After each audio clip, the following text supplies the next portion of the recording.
A champion will be decided today, and for the first time in a long time, the Green Wave won't be around to decide it. As today, it's an Olympic national battle between the Bishop Eustace Crusaders and the Paul VI Eagles in the 2026 Ralph Shaw Championship game. Hello, everybody. I'm Dan Wilkins, along with Audubon alum Gavin Van Rel. It's going to be a good one today. Paul VI, after a thrilling 13-10 win over Audubon yesterday, a game that was 3 hours. The game that preceded this one, the reason why we're starting so late is because we had another 3-hour game between Ocean City and Audubon. The Green Wave won a 12-11, a walk-off base hit, won it, and that game was another topsy-turvy one where the lead changed 9 times. But Paul VI, dare I say, is already on the ropes before they throw a first pitch. They're starting Christian Williams, who has 9 innings this year, but mostly out of the bullpen, and Bishop Eustace and Paul VI, I don't think anybody needs us to tell you that they are very familiar with each other. Well, these two teams obviously division rivals, and rivals once again here, this time not at any team's home field, but in the Hank Greenberg Field at Audubon. This is a very big championship. Those watching at home who might not be familiar with the Ralph Shaw, typically Audubon is in this championship, but today we get something special, something new, and something we'll see future in the season. PVI and Bishop Eustace being very familiar rivals. It's the first time in 7 years that Audubon has not been represented in the Ralph Shaw final, but here in the 29th annual, it's still going to be a good one. Bishop Eustace is starting a freshman in James Sanfilippo, who only has 3 innings under his belt. This comes after Bishop Eustace had a complete game effort from Dan Pasalacqua, the Delaware commit, yesterday. He struck out 11, including his 100th career strikeout. So for Bishop Eustace, they have nearly all of their pitchers available, including several Division I commits. Meanwhile, for Paul VI, Trent Ferrara had to start yesterday, and they used 5 pitchers in the win.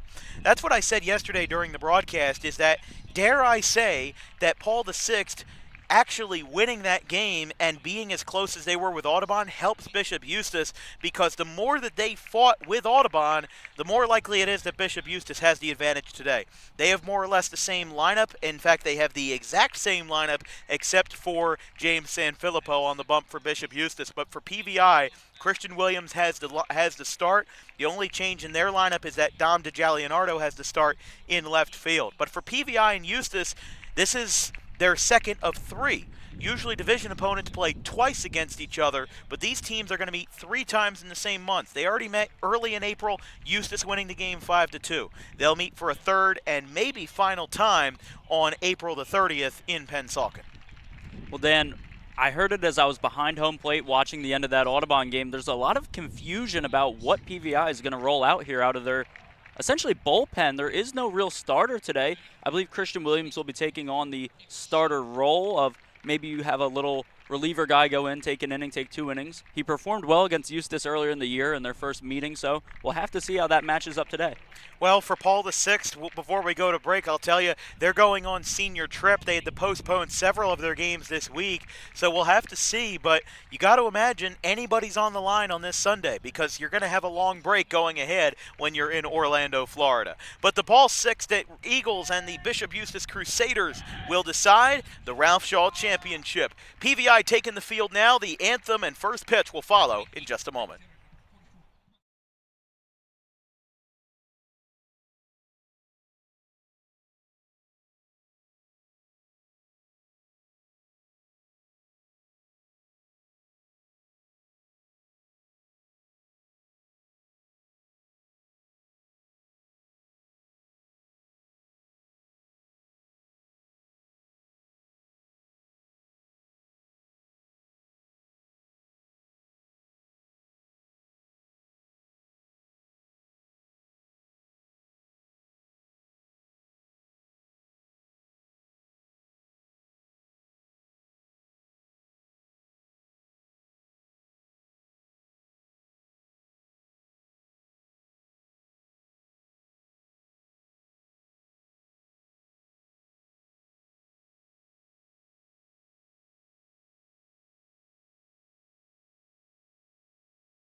From Hank Greenberg Field in Audubon, your starting pitcher for the Eagles is Christian Williams, the right-hander. He's got 9 and a third innings, 2.25 ERA, 5 walks, 8 Ks, and he's got a 2.25 ERA. In his career, he's got 90 Ks. He would need 10 today to get 100, but he's had 28 and 2/3 innings last year with a 3.17 ERA. He's got a career ERA of 3.56 as the Crusaders will face off against Paul VI in the championship game of the Ralph Shaw. For the winningest head coach in South Jersey history, Sam Tropiano, his lineup is as follows. For Eustace, Dante Bell, the commit to LaSalle, is the shortstop. Roman Fiola is the left fielder in the 2 slot. Dante Matarese, the center fielder, batting 3rd. Max Sullivan, the second baseman, at second base, batting 4th. It'll be Mason Rosenberg, who homered in yesterday's contest, batting 5th at first base. Franco Iannone in right field in the 6th slot. J.J. McLaughlin at 3rd, batting 7th. Gabe Yates is the catcher in the 8th slot. Chris Romeo is the designated hitter, and not batting but pitching will be the freshman James Sanfilippo. So after a 2-hour and 56-minute contest, we'll have game 2 of 2 on the day, game 4 of 4 on the weekend. It all comes down to this. Williams, first pitch is a strike, and we are underway in the 29th Annual Ralph Shaw Classic. Williams to Bell. 3:48 first pitch today. It's just like Audubon's playing a regular weekday game, starting at 3:45. It's no different, really. So that one's away, 1-1. The only difference is Audubon's not on the field. Yeah, we are at the beautiful Hank Greenberg Field. We talked about it yesterday in that second game where the dimensions here are a little different than what these teams are used to, as PVI has that really short center field ball and Bishop Eustace has the short porch in right field backing up really to Route strange 70, accommodation. Yeah. It's 1-2. But yeah, I mean, Eustace and PVI, their ballparks have their own quirks, but it's 1-2 to Bell. Swinging a foul tip. For Bell, the commit to LaSalle. He'll join a lot of South Jersey talent over at LaSalle, the revitalized Explorers baseball program. As for them, they shuttered their program in 2021, brought it back this year, brought back the same head coach from the last time. But Bell, 222 average this season, 4 for 18. Does have a home run, 5 in his career. 2 RBIs in his Swan Song campaign. 427 hitter last season, 35 for 82 with 2 homers and 14 extra bases. That's going to be not a foul tip. That's going to be a dropped 3rd strike. And it will be out number 1. So they were able to get him down at first. And Bell is retired for the first out of the game. My apologies. Looked like he might have made contact with that, but no, it went straight to the backstop. And he was able to run it, able to get down to first, but not in time. Or not in time to get the out, that is. So 1 away. Bell is retired, and Roman Fiola gets thrown inside. That's 1-0. Dan, did you happen to see how they picked the home and away teams today? Was it indeed a coin flip? It was a coin toss, and Paul VI won the toss. But they did have the infield-outfield second. So Eustace took IO first, which usually the home team takes IO first. But I guess when you're at a neutral site, it doesn't really matter who takes infield-outfield first. You know, you don't really have a home field to defend, per se, as that one's a strike call to Fiola, the left fielder. Well, an interesting note there is Bishop Eustace arrived by bus today, but I noticed yesterday and today the PVI players had to arrange their own accommodations to get here. Ball's laced out towards right field, going over and making the catch will be Brock Mission, and there's 2 away here in the first.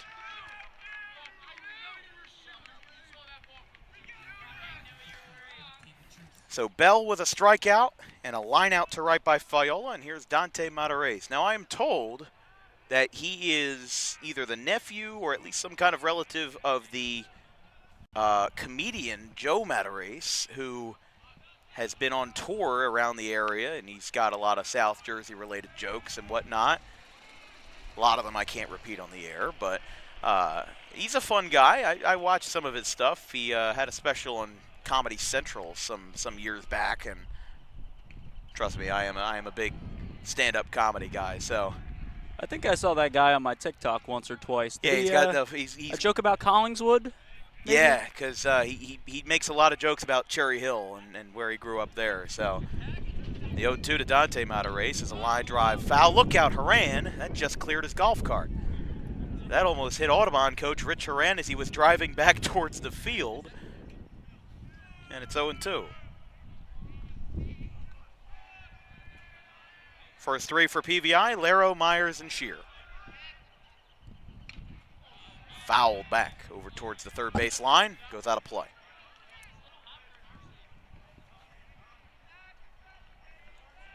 So again, Gabe Laro, the second base. And then Mason Myers, the center fielder. Nick Shear at first base, first three for PVI. Bottom of the first inning. In the bottom of the first inning. We'll get there sooner or later. Up and away to Matarace, center fielder.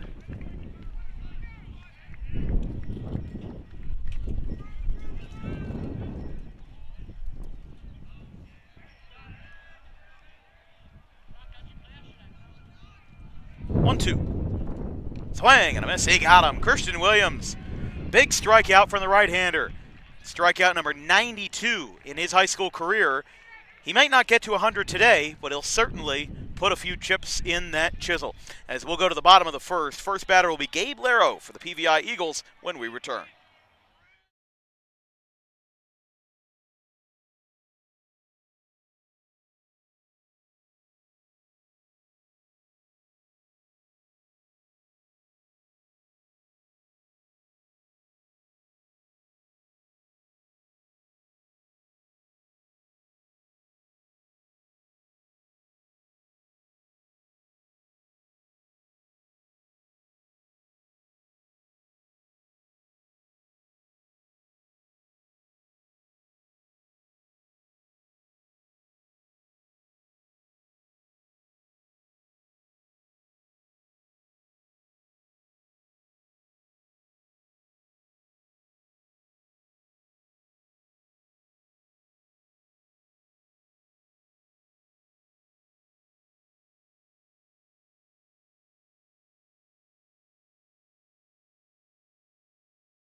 Starting pitcher for the Bishop Eustace Crusaders will be James Sanfilippo, the freshman.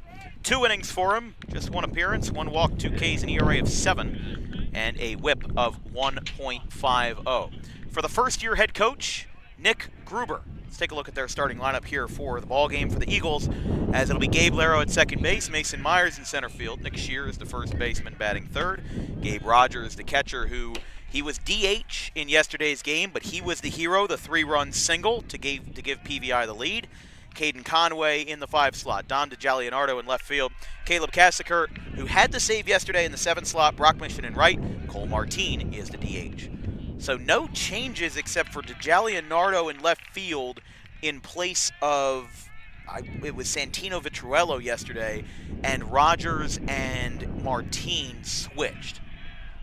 Well, Rogers had a great day yesterday. He got our player of the game. Fly ball to left. This one's down the line. Could be hooking, could be foul. It is fair, and it's going to go behind the wall. It's a ground rule double. It's hard to tell from that angle. It's a ground rule double for Gabe Laro. So, swinging early off of the freshman Sanfilippo. And PVI off to a start with the first hit of the game. Now it'll be Mason Myers to commit to Coastal Carolina. Dan, I do think it's going to be the story of the game today. Offense, offense, offense. Bishop Eustace might be able to lock down with their pitching, although that's a great start for PVI. PVI has to really hammer home their offense today. First pitch from Sanfilippo to Myers is up and away.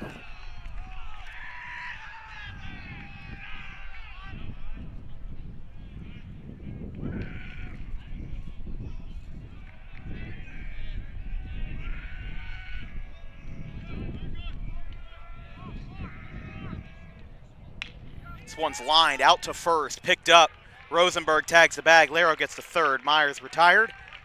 One away now for Nick Shear.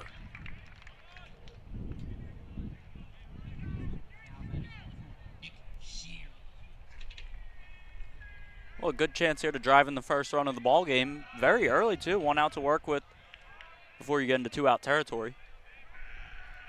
Bishop Eustace looking to win their second straight Ralph Shaw Championship. They defeated Audubon 11-1 in last year's final, which we were not here for. I had a prior commitment. But every year the Ralph Shaw would kind of be the same. Eustace and Kingsway would play. That first round game would be an instant classic. And then Eustace would lose, and then they would beat up on whoever Audubon beat in the first round. So like in 2022, it was Kings Christian. It was 22-0. 2023 and 2024 were Cinnaminson. They ruled them both times. And then 2025 was Eustace winning over Kingsway. And then they had to face Camden Catholic. Or Kingsway had to play Camden Catholic, pardon. So there was finally something different in the air, if you get my point. Well, yeah, Dan. I was actually on the sidelines to watch the end of both of those Kingsway and Bishop Eustace games from 2022, 2023, and they were just phenomenal endings. You would see Kingsway come back in the bottom of the 7th both times to win it, and unbelievable matchups that we used to get. So Gabe Rogers, the batter, 3-run single was the hero yesterday. As he'll have runners on the corners here with 1 away.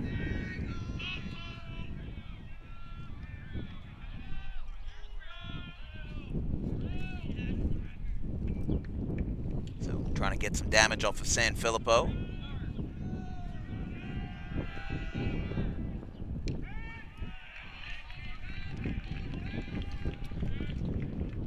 Oh, and 1 to Rogers. Again, Rogers was the DH yesterday at 4 RBIs and is a transfer from Bishop Eustace in his second year now with PVI. So that's what makes this extra special for Rogers as the runner goes. Throw is wide. It goes to the second baseman. Here comes the throw to the plate. He got him. That might have been a designed play. I think he intentionally threw it to the second baseman for the trick play. That's unbelievable. The catcher in Gabe Yates, I think he intentionally threw that ball to Max Sullivan and they threw the runner out at home. I've never seen that before. Yeah, that's a perfect execution there. If you're the runner at third base, you're waiting to hear from your third base coach when to go. You're not necessarily watching the play unfold, and he heard it in his ear. There's nothing you can really do about that as they fooled everybody. It's a great play from Bishop Eustace. I've seen first and third steals where the shortstop or second baseman will cut off the ball to throw home. I've never seen a play. You heard the reaction in my voice. I thought that the ball slipped out of his hand. No, I realize now that I think that was a designed play. Here's Rogers now with a swing and a miss. It'll be 0-2. Well, that'll definitely hurt you, but you do have a guy like Rogers up to bat who can still drive in a run. It will certainly kill a little bit of the momentum. And to pull off a trick play like that in the first inning, that takes some guts, but there's a reason why Sam Tropiano has as many wins as he does. Now the runner's going down to third. He got him. Gabe Yates, IQ of 1,000,000 on the baseball diamond. He throws out the runner at home, and he throws out the runner at third. Gabe Yates puts Paul VI off the board in the most frustrating of ways for the Eagles. As we're through 1, it's no score here in Audubon.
Welcome back. We've got this replay of the trick play that threw out the runner at home. Gavin, I'm going to let you break this down. So we're going to see here, it's called beforehand. You have to have the catcher and the second baseman on the same page here. By the time that pitch gets to the catcher, the second baseman will trail the runner and then step in to catch that ball and make the throw to home, already in his mind that he's going to get that runner out from third. Yeah, great analysis there. You heard in my voice, I originally thought that they messed it up. I thought that the ball slipped out of his hand, but no, that was a perfectly designed play. And we go to the second inning in a no-score game. Well, it's even more beautiful. You don't see it as often at this level because your catcher might not be strong enough to make that throw to get it right back, and you'll end up just eating the ball.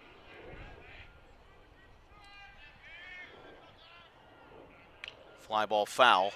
Left field line from Sullivan. Sullivan was originally committed to Army West Point, but after Tommy John surgery, if I recall correctly, his offer was rescinded, but he is still on the recruiting trail, and I think he'll get a Division I scholarship somewhere because he's a fantastic ball player, manning second base for Bishop Eustace today.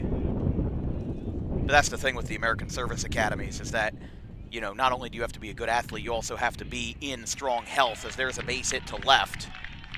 Picked up by DeJalianardo, and Sullivan proves this right, absolutely, with that base hit to left field. So Eustace has their first hit of the afternoon, and it comes from Sullivan, the 5'11", 190, second baseman. He's hitting .467 this year. That's his 8th hit in 16 at-bats, so that's actually going to bump his numbers up to 500.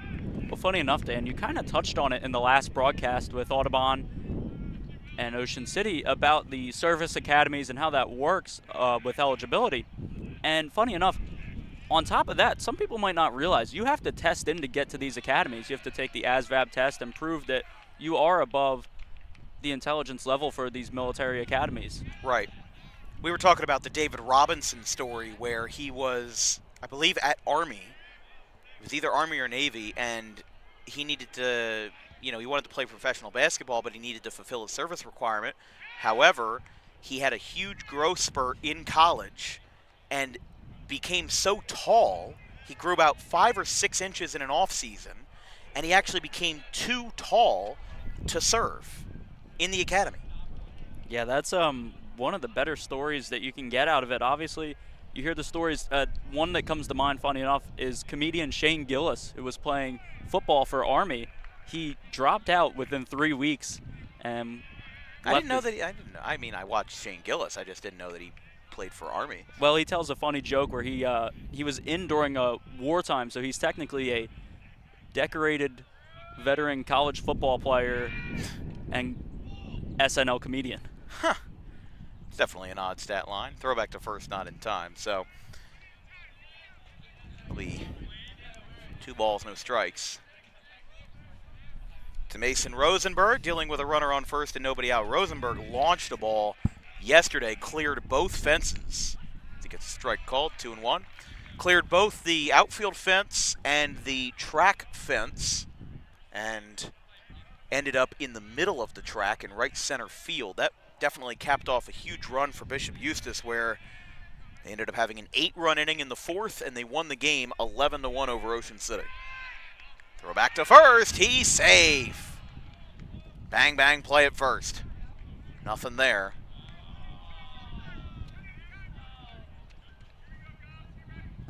You hear the groans from the crowd on that one.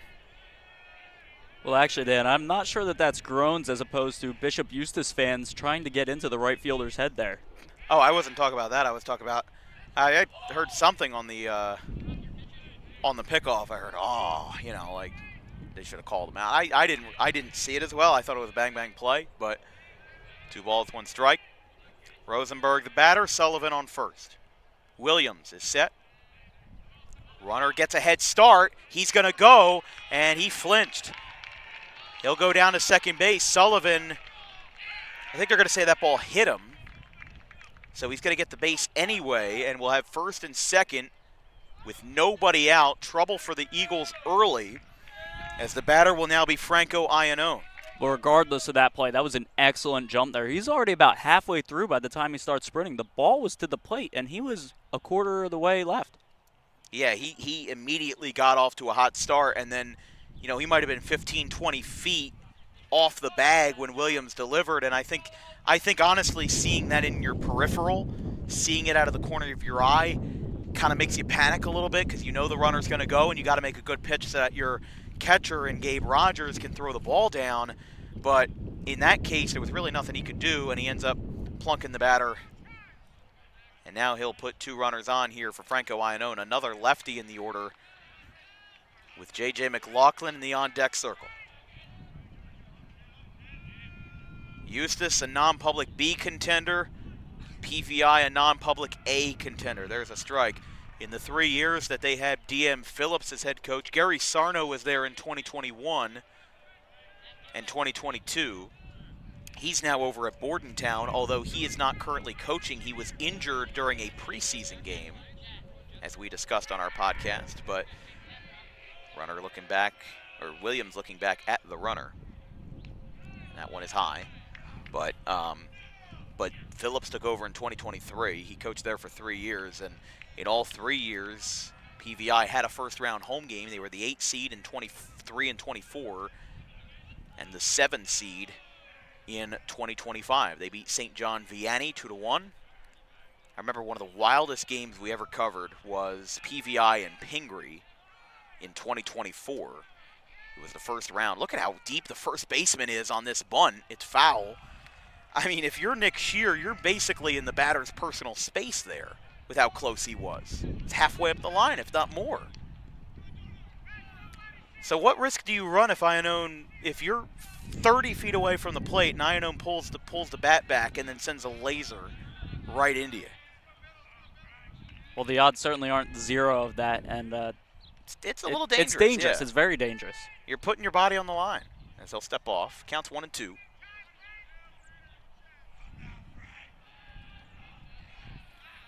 J.J. McLaughlin and then Gabe Yates for Bishop Eustace. Iannone fouls it back. Eustace and PVI, as we said, have already played. They played on Wednesday, April the 1st. Eustace won the game 5-2. They'll play again at Eustace on April 30th. So this will actually be a second of 3 between these two. And what do they say? It's always hard to beat a team 3 times. And that applies for any sport, really. Well, something we haven't touched on more than that, we could see another rematch in the Diamond Classic. Very much true. Could see a 4th matchup between these teams with the 32-team field. Still very early. I am still of the belief that the Diamond Classic should be 16 teams, but I think that I'm in the minority about that because the opinion has now shifted to more teams in means more opportunities for programs to be represented that otherwise wouldn't be. And I don't necessarily disagree with that. I just think, here's the one too. It's outside. I think if you're going to be represented in something called the Diamond Classic, something led by one of the greatest head coaches in South Jersey and Joe Hartman, represented with Eastern and all that, if you're going to be represented in the Diamond, you should have some prestige. It's not called the everybody gets in tournament. Well, my somewhat counterpoint to that, Dan, is I'm not sure about 32 teams. Did you say 32 or 36? I believe it's 32. 32. But I do recall that your sophomore year here at Audubon, that team did not make the Diamond Classic, that number 1 seed in South Jersey Group 1. Well. And that was a very well-formed team that would go on to have a very nice record. Yeah, but they might, even though they were number 1 in Group 1, they might not have been, they lost in the second round that year. Just because they were the number 1 seed didn't mean that they were the best team in that group. But then what if you have both Woodstown and Audubon in that Diamond Classic? Maybe they can go on a run. I just don't think it's a good idea to let more teams in because I think it kind of dilutes the value of the tournament, if you ask me. And now, to be fair, Haddonfield was a 24 seed, and they ended up winning a sectional championship. However, you can't predict the future. You can't predict that Haddonfield was going to go on that crazy run and win the sectional championship. You could have predicted they would have gone far, but you can't make hypotheticals that early. So my point stands that I think 16 teams is the perfect amount. It's not too much. It's not too little because you shouldn't be too exclusionary. But there's about 90 teams in South Jersey that field a baseball team. And you're telling me that over 1/3 of them are deserving in being the Diamond Classic? Fly ball to right center field. Myers took a step back, now runs in, and he'll make the catch. They'll hold everybody up there, and that'll be the first out of the inning as Iannone, after a lengthy at-bat, flies out to right center field, and J.J. McLaughlin will be the batter. Well, I'll meet you in the middle. We can call it 24. I guess so. I don't like how they seeded the tournament last year. I thought that was totally diluting of the Diamond Classic, was having, because they reinvented the wheel. And if the 1 seed didn't play the 32 seed, I really didn't take the Diamond Classic all that seriously last year because of how weird the seeding was. So I hope this year that it changes course, and if it doesn't, just know that it's nothing personal against the coaches that are involved in it, but it's my personal opinion, and I feel strongly about my opinion. You can have opinions while also agreeing to disagree. That's how it is. So it's 0-1 to McLaughlin. A single, a hit by pitch, and an Iannone flew out to center after an 8-pitch at bat. He really dogged it out versus Williams, and that's lined into center field. That'll be a base hit. Myers has a throw. Everybody stops. They're going to throw back to third. Shear cut him off in front of the bump. And now the bases are loaded as McLaughlin laced one back up the middle. And Williams, now with all bases occupied, he'll face the number 8 hitter, Gabe Yates, who has already been a menace defensively in just 1 inning of play. And now he looks to do the same on offense, looks to do some damage. Well, what you got to be careful about there, looking back at that Iannone at bat, is he did an amazing job of working the count and getting that pitch count up, because as we've spoken about and we're going to continue to speak about, we're not sure what PVI has left in their bullpen after a very depleting game against Audubon. The strike called. 0-1.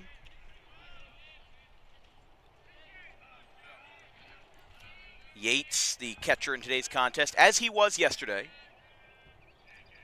Like we said, literally the same lineup positions and all except for the mound, except for the pitcher. Yates loops it, right center field. That's going to drop in front of Mission. He's got to play. He's got it on a hop. Station to station, run scores. RBI single, Gabe Yates. And the Crusaders have the first blood. It's 1-0. So Bishop Eustace with an RBI single. And the bases remain loaded on the base hit to right. It's going to be Chris Romeo now, as Sam Tropiano came out for a quick second. Pinch hitter maybe? I don't know if there'd be a pinch hitter in the first rotation. No, it is Chris Romeo. Oh, it might be courtesy runner at first base for Yates. Check on that number. I think that's number 7.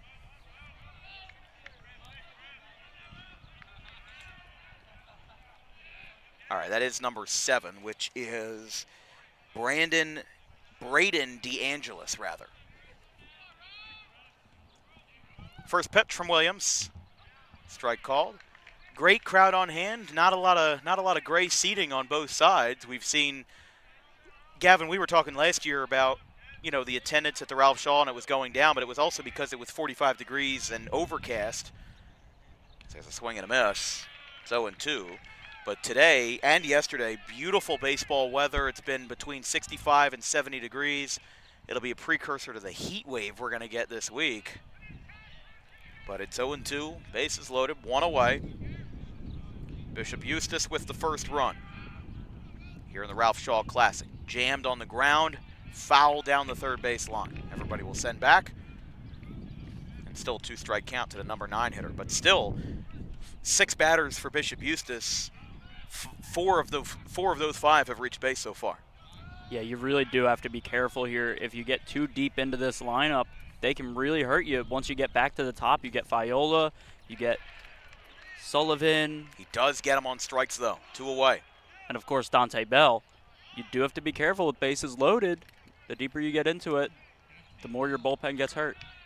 Yeah, Dante Bell, even though he's had a bit of a slow start this year, hitting just around the Mendoza line. It doesn't mean that he's not a quality ball player.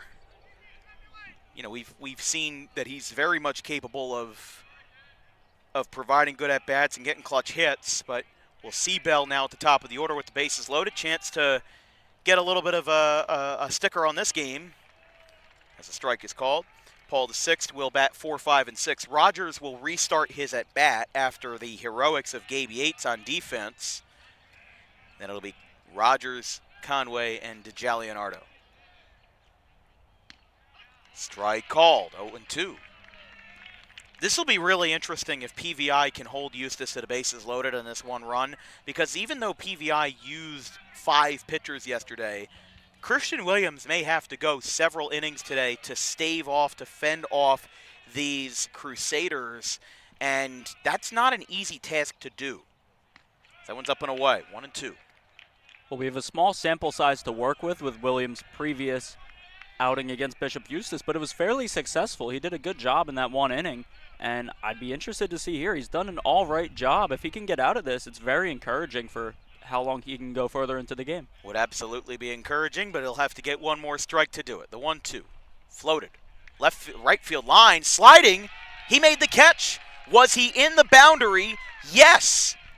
Nick Shear made the catch right near the foul end line for the Bishop Eustace dugout.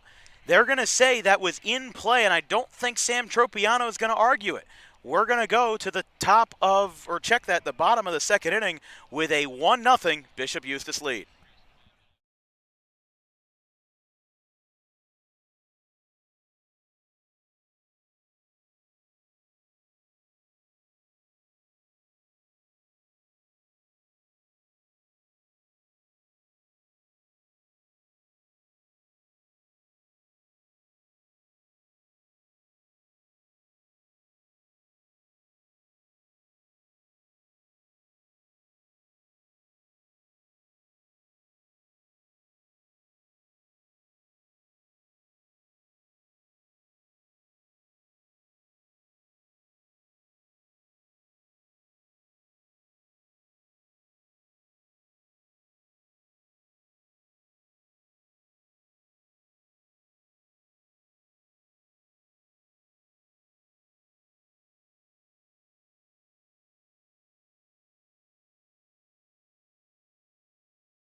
Bottom of the second inning here at Hank Greenberg Field. I'm Dan Wilkins, joined by Gavin Van Rel of Rutgers Camden University and Audubon High School alum. Well, this would have been a very different sounding booth if Audubon was in the championship game, but, well, we would have had Fred Swartz if that was the case, but no one fouled back. Very happy to have Fred Swartz on earlier today for the consolation game, a wild game that was. Audubon beat Ocean City 12-11. And we shared a lot of stories about Rich Horan and Joe Flacco, the Schill brothers. But these programs very much intertwined with Audubon and their history. Bishop Eustace has played them almost every year.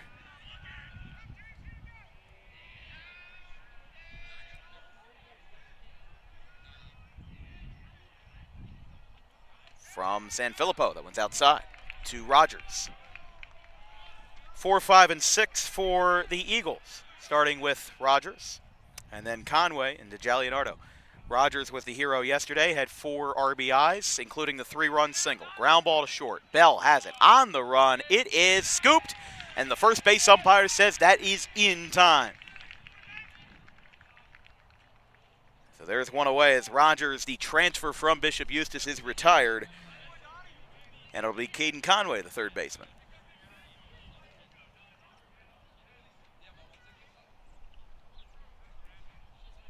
Dan, regardless of how Dante Bell has been performing at the plate, you cannot exclude his fielding. That was an elite attempt right there, and he is one of the best shortstops in South Jersey.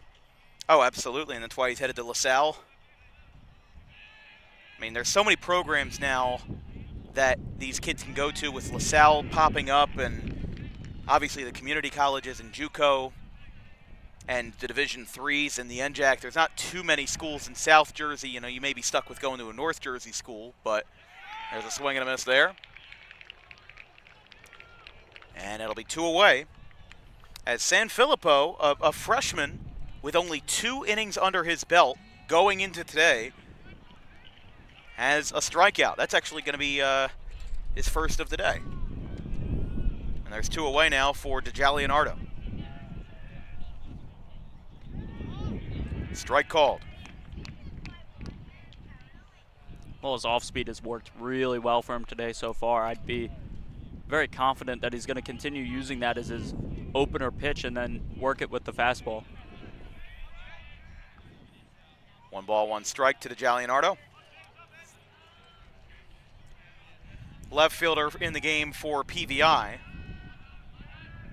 in the 6th slot. As there's a strike called, 1-2. DeJalianardo hitting 188 to start the year, 3 for 16. 13 for 64 in his junior season, but a career .234 hitter. Sanfilippo, though, regardless of his batting average, looking to shut him down. 2-strike pitch is a check swing. They will say he went, and the inning is over. We're through 2 here in Audubon at the Hank Greenberg Field. 1-0 in favor of Bishop Eustace.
Rolling here at Hank Greenberg Field. He'll deliver the first pitch low. Only 1 hit allowed. So let's take a look at that replay real quick of that catch made at first base. Yeah, this was a nice pop-up over at first base, just taking a look at it now. I mean, came over, made the slide, made the catch, and it looks like he was inside the cones. So that is a legal catch. Inside. 3 balls, no strikes to Fiola. 2, 3, and 4 for the Crusaders. Fiola, Matarese, and Sullivan.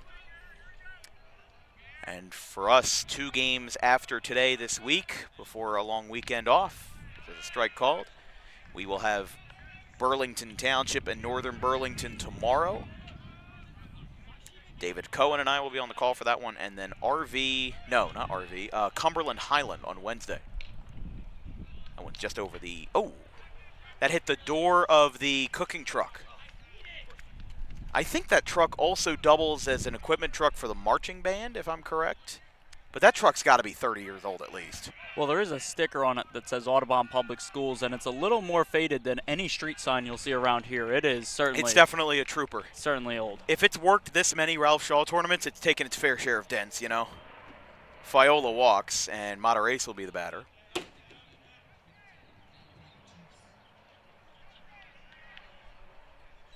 He struck out swinging his first time. Eustace went down in order in the top of the first. They got 1 run home on 3 hits, including an RBI single by Gabe Yates. And once again, what's on the line? Eustace looking for their 2nd straight Ralph Shaw championship.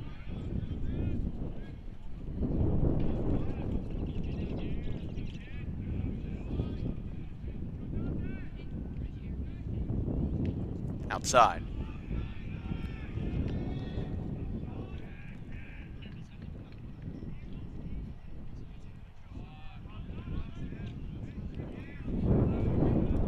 You know, Dan, there are few things better than the atmosphere of the Ralph Shaw Classic. You have parents from all different schools barbecuing, selling snacks, and it's a really nice family endeavor when it is nice out. We talked about last year how it was freezing.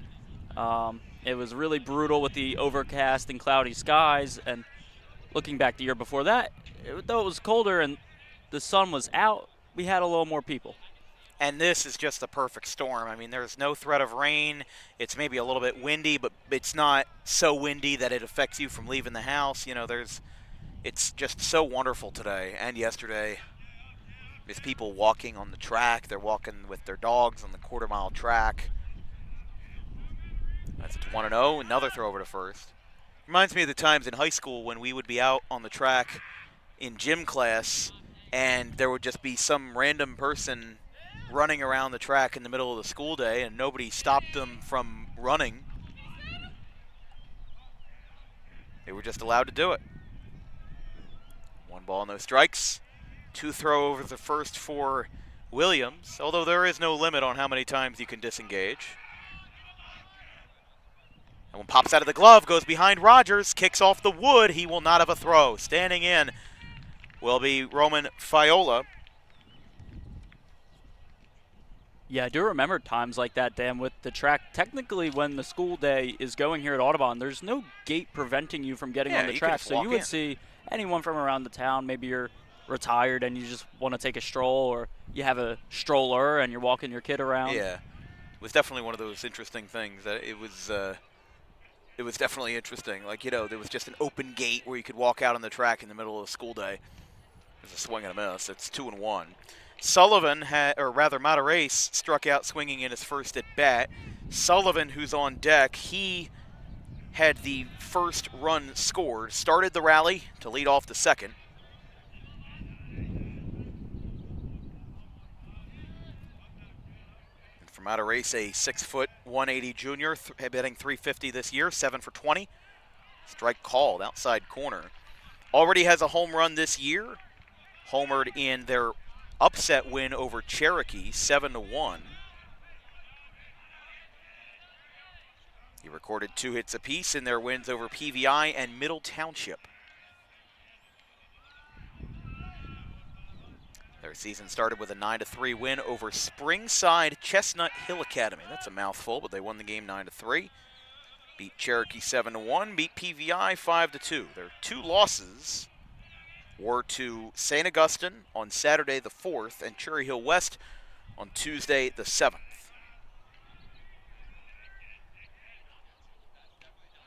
Swing and a miss.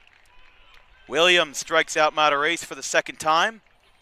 That is the 4th for the senior right-hander. And Matt Sullivan. For those unfamiliar, Springside Chestnut Hill Academy is a Greater Philadelphia, Pennsylvania school. Something you don't see too often with these New Jersey baseball teams, you see it a little bit more in football, is you don't necessarily play the Pennsylvania teams, as you don't get credited with as many power points for these out-of-state schools. It used to be you weren't credited at all. They they kind of swung the pendulum too far in one direction.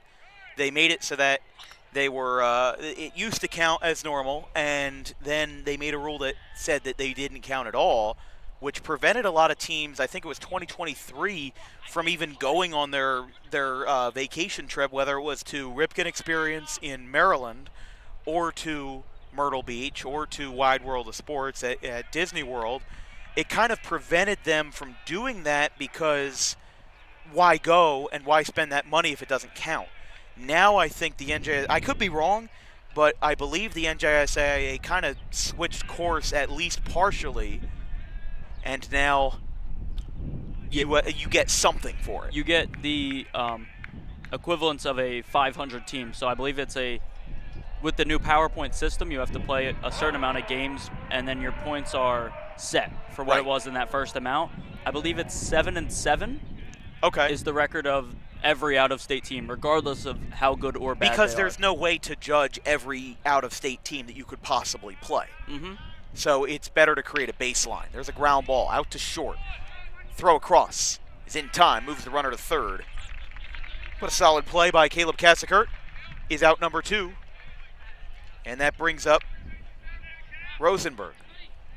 And the only reason I know that so well is because Audubon as a team went on a trip to Myrtle Beach last year and would end up playing the number 3 ranked team in the state of Virginia, which they would lose to, and then also played one of the worst teams in the state of New York in Camden. Not Camden, New Jersey, Camden, New York. And okay. That would be a quick 10 run, and they would also end up getting 10 run by that team in Virginia. There's a ground ball, foul ball. I'm sorry, not 10 run, but beaten in 7 innings. Right. No, I hear you. Yeah, like I said, there's really no way to judge it. Like, when I do my South Jersey rankings for the week, for example, I do my South Jersey top 20 every Monday. How in the world am I supposed to judge a team like Eastern right now? That they're 5-0, but they've only played 2 games against NJSIAA opponents. And 3 of their games that they won were against out-of-states. I don't know any baseball outside of New Jersey. I mean, I know the majors, obviously, but in terms of high school, I don't really know anybody except for the nationally good programs like St. John Bosco or Bishop Lutheran, whatever, or, Venice Prep. The schools that Gloucester Catholic played in the North Carolina Invitational, I don't know how to judge them. Highland is a good example. They played 5 games in South Carolina this past week. They went 4-1. But I don't know any of those teams that they played, and Tuesday is going to be their first game versus an NJSIAA opponent. While other teams have upwards of 8 or 9 games, Highland is going to be playing their first when they play Cumberland on Tuesday. 2 strikes, 2 outs. Pops out of the glove. And they're going to say that's ball 4. Or they're going to say it hit him. It had to have hit him because it was 0-2. So, unless it's like the UFL where instead of you get a 4-point field goal, you get 4 balls on 1 pitch. Batter is Iannone after the hit by pitch to Rosenberg. Puts runners on the corners here. Still no hits for the Crusaders in the 3rd inning. They had 3 in the 2nd. And now just a quick conference between Rogers and Williams. They seem to be on the same page. Wind blowing out to right center field. Pretty much the exact same conditions as it was yesterday. Dribbler foul. Back towards the padded fencing. That's 0-1 to Iannone. For Paul the 6th, they will bat 7, 8, and 9. Kasikert, Mission, and Martine, the designated hitter, in the bottom of the 3rd. 1-0 Crusaders trying to pad the lead a little bit here.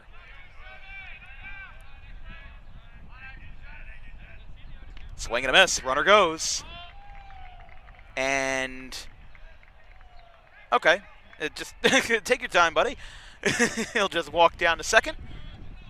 And it's 0-2. I wonder if he was confused by the count and he thought that was strike 3. I'm not sure if he thought it was fouled off or what. Or maybe there. he was trying to entice the catcher into making a throw. Could be.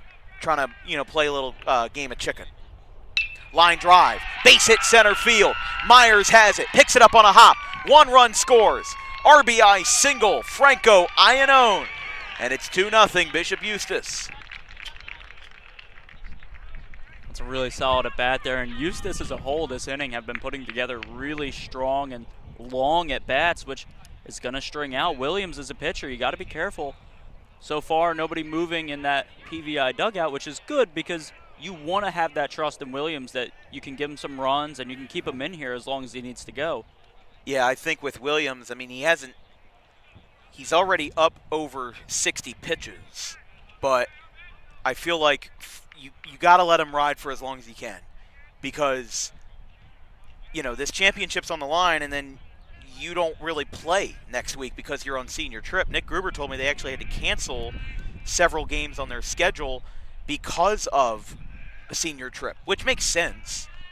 I think that a lot of teams now in the spring try to schedule their senior trip around spring athletics so that they don't really knock out in-game action. But what are you going to do? I mean, it could also very much depend on how large or how much of the senior class, not how much of the senior class is on the team, but how much of the team are seniors. For example, Glassboro, we saw them on Friday. They have 2 seniors on their entire team.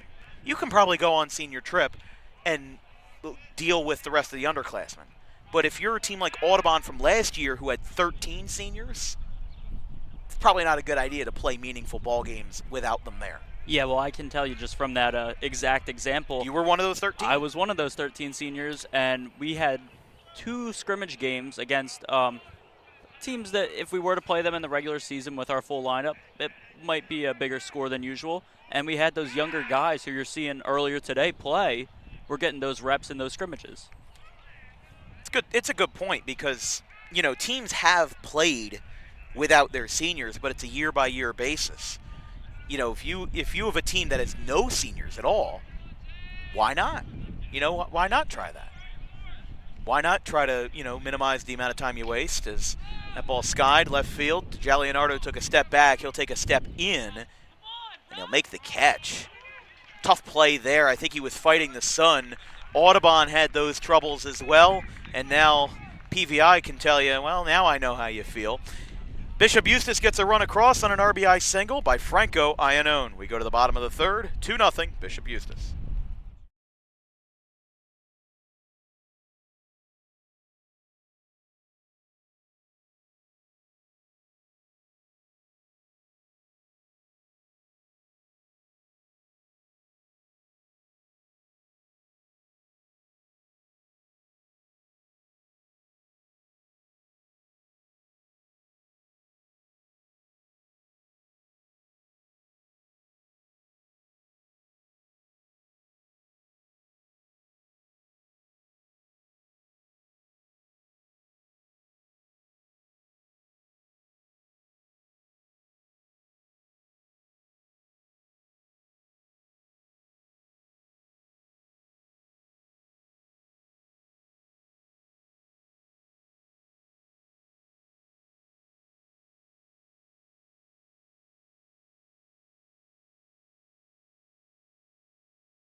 First pitch was a grounder to the short. That was out number 1. Caleb Kassikirk grounded out.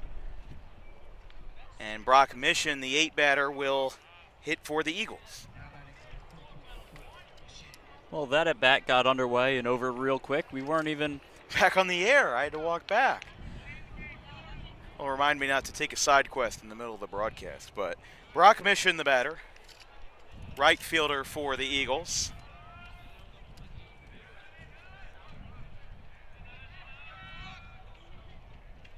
Fly ball, right field line. That one's foul.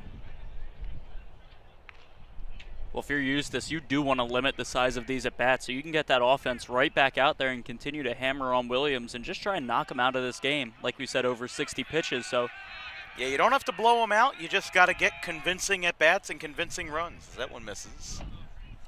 Skipped up off the catcher's equipment. It's 1-1. For Mission, the junior, hitting 154 to start the year, trying to get his numbers up. He's 2 for 13. 1 single, 1 double. He went 0 for 2 with a walk in yesterday's game over Audubon. 2 balls, 1 strike now to Mission. It'll be Martin in the on-deck circle.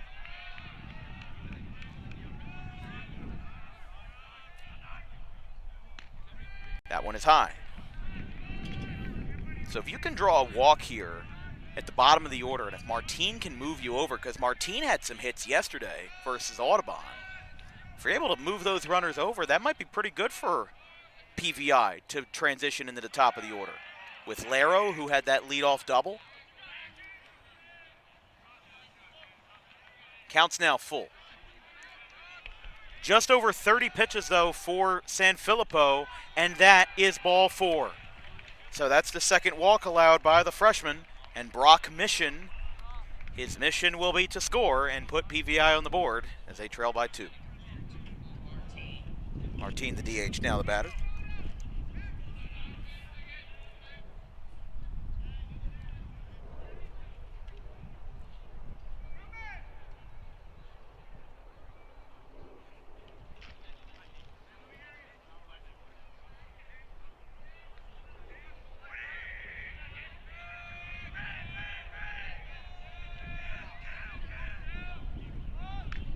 Back pick, Yates.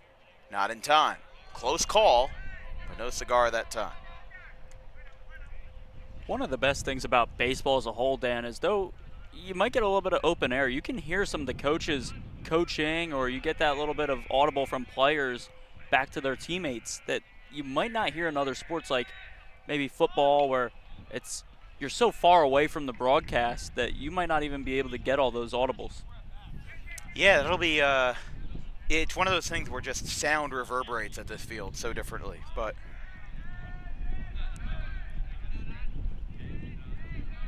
count is 1-1. Definitely difficult to see the scoreboard with the sun glare, so bear with us if you mind. Inside. Throw back to first. Ball got away from Rosenberg. By the way, the other meaningful game going on at the Mid-Atlantic Baseball Challenge Final, Gloucester Catholic and Del Barton tied at 0 in the top of the 4th. So that game started at, I believe it was 2 o'clock. I believe those games are being held at St. Augustine, if I recall, because Gloucester Catholic is in that tournament sponsored by BSN Sports, and they beat the likes of St. Augustine in that tournament. They beat Malvern Prep and Don Bosco, or actually Don Bosco beat St. Augustine. I think it was the top 2 seeds. I think GC and Del Barton, but they included I think it was 3 top schools from Jersey, actually 4. I believe it was, I'm just riffing here, but I'm pretty sure it was GC, St. Augustine, Del Barton, Don Bosco, Malvern Prep, Iona Prep, and then there were 2 more. I think one was Seton Hall Prep, and I can't remember what the other one was, but I think it was a New York school. Was Malvern Prep, that's a Pennsylvania school, correct? Yes, believe not in the Philadelphia. I don't know if they're in the Philadelphia Catholic League. I don't follow enough Philly baseball to know. Our good friends over at Delco Baseball now would that would know. be in the main line of the northern side, probably closer to Episcopal Academy and schools like that. I gotcha. No, I wouldn't really know. That one's low. That's ball 4. So this is exactly what we talked about here. You get a base runner on. Now they've got more than what I bargained for. They've got 2 runners on. Now going to Gabe Laro, who had that double to lead off the bottom of the 1st. Well, this is exactly what you want. I said it earlier in the the top half of the inning.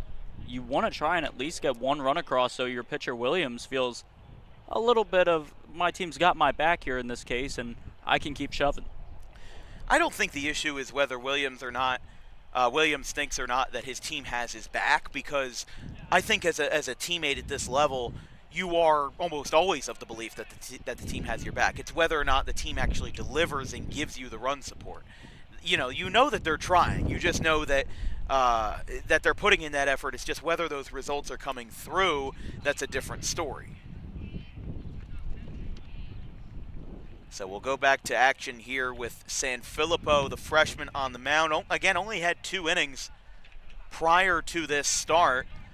I was surprised, frankly, that Bishop Eustace went with a freshman today because Pasalakwa threw 5 very clean innings and finished the game from start to finish. So Eustace really had the entire canvas of their bullpen to work with as Sanfilippo steps off. Hiked up the leg, didn't get anything there. The runner is Mission on second, Cole Martine on first. There's a strike called to Gabe Laro. He doubled in the first, advanced to third, but it was that trick play by Bishop Eustace that took him out at home after Yates intentionally threw the ball to the second baseman, Max Sullivan. Nothing there.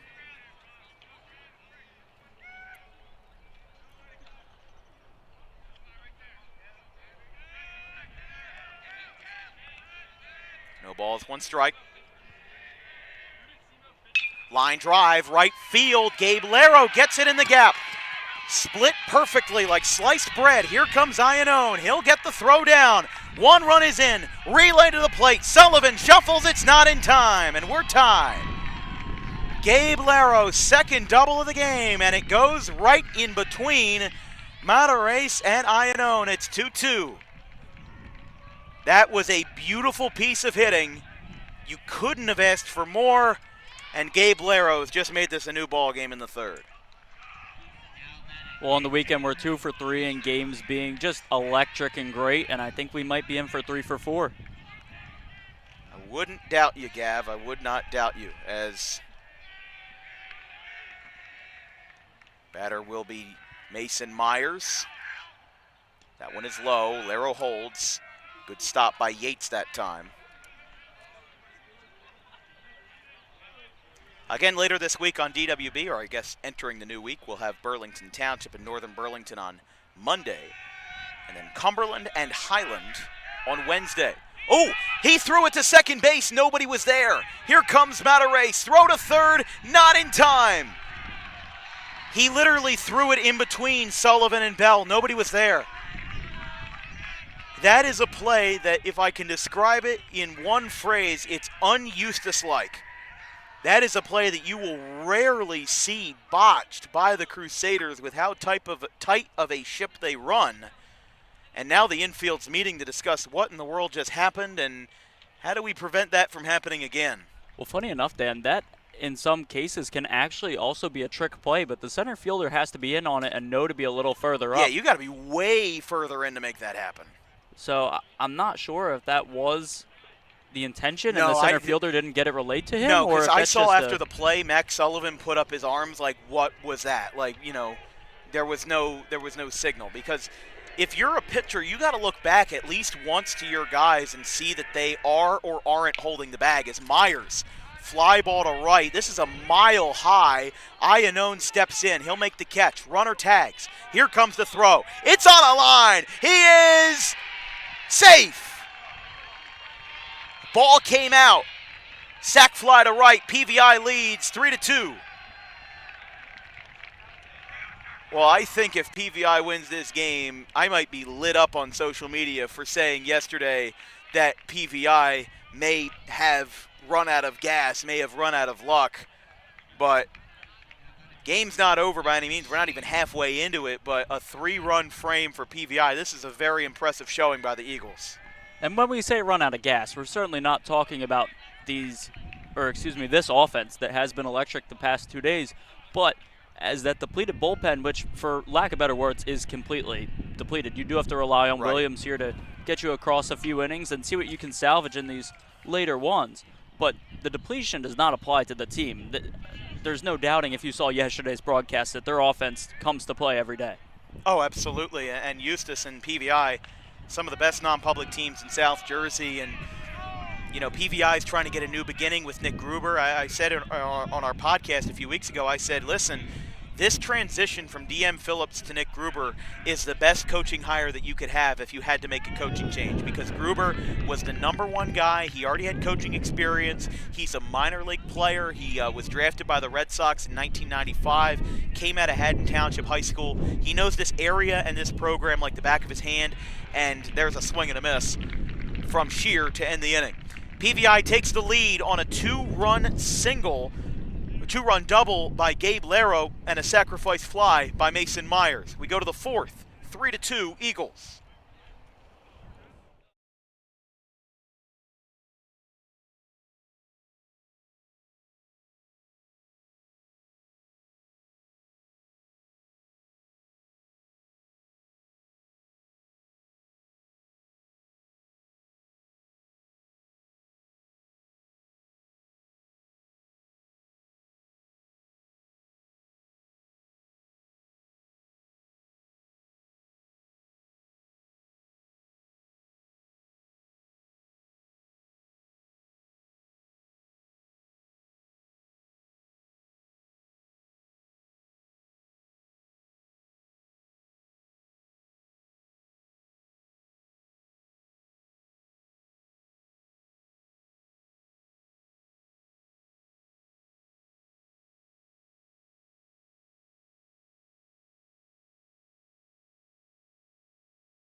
Gabe Yates, batter for Eustace, has done a little bit of everything. Had an RBI single in the second inning and had two great defensive plays. This broadcast is brought to you by Harper Driving School. Over 90% of students who take their New Jersey State driving test with Harper pass on their first attempt. Book an appointment today at Suite 4 of the Total Turf Complex in Pittman, 614 Lambs Road. Dan, I'm not sure if you saw it, but there is a Harper Driving School car parked right there along the. Oh, I didn't even see that. Yeah, it's I don't probably see right it outside over the football. But wonder why they're up here, but I don't know. It's 2-1. 8-9-1 for Bishop Eustace, Yates, Romeo, and Bell. And Dan, I know this doesn't apply to you, but for those interested in golf and instead of watching the Masters, you're watching Dan Wilkins Broadcasting, Rory McIlroy is tied for top of the Masters leaderboard as we head into the final 7 holes this Sunday. Okay. It's 2-2. One of the 4 majors. Oh, no pitch. Time was called. That is a good idea by Christian Williams. I say that every time because so many pitchers, they stop in the middle of their delivery as soon as the batter calls time. But if you're in the middle of your delivery, it's actually more harmful for you to stop in the middle of your motion than it is for you to not just follow through. Williams strikes out Yates looking.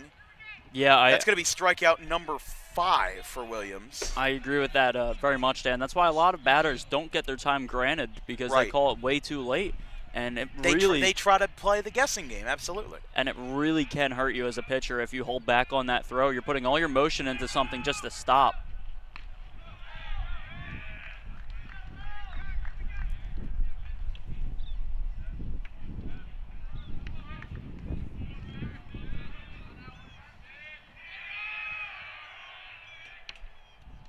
He went around. That was about a 90% of a swing right there. It's 1-1 to Chris Romeo, who struck out his first time.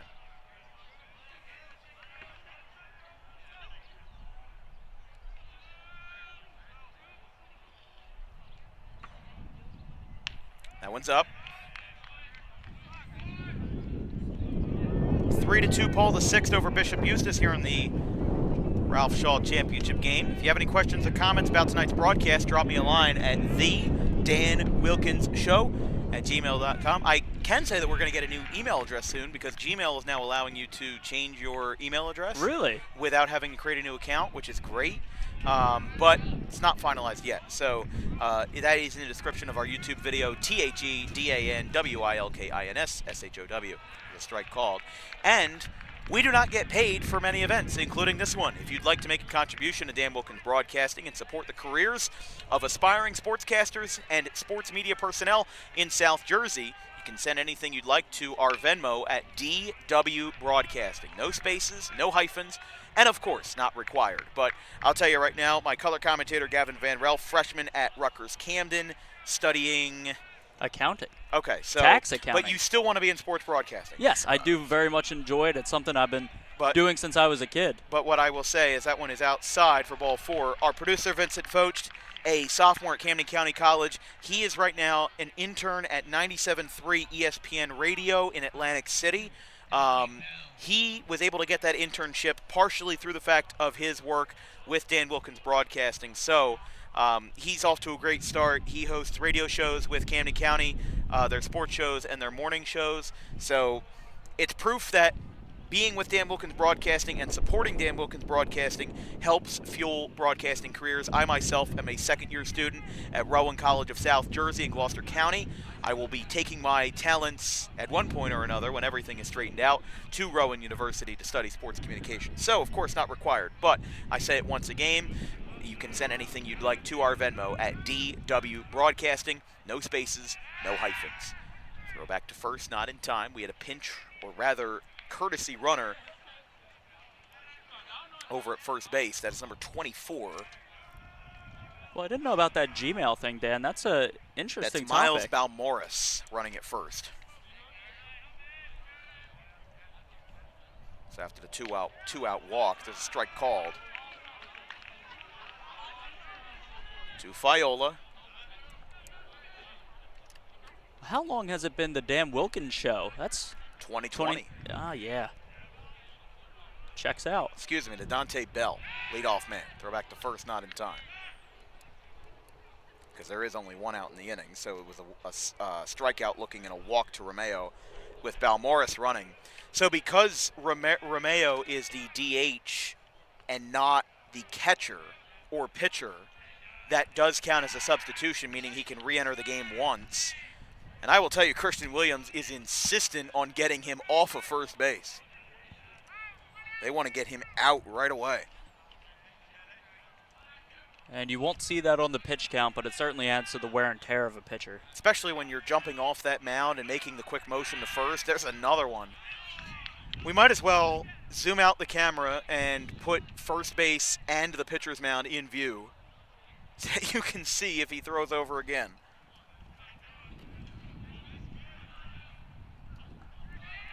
One ball, one strike. And he'll attack this time. That one's outside. We had an at-bat earlier this season. It was DeSales and Rutgers Camden. Jake Slesarski was the batter. DeSales tried to pick off the runner, Jacob Watson, 10 times.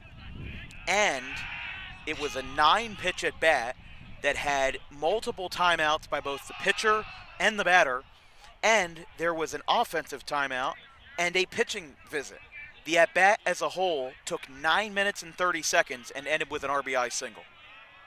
So at least for an at-bat that gruelingly long, it ended in something positive. 2 balls, 1 strike. Called strike on the inside corner. I think Bell disagrees with that.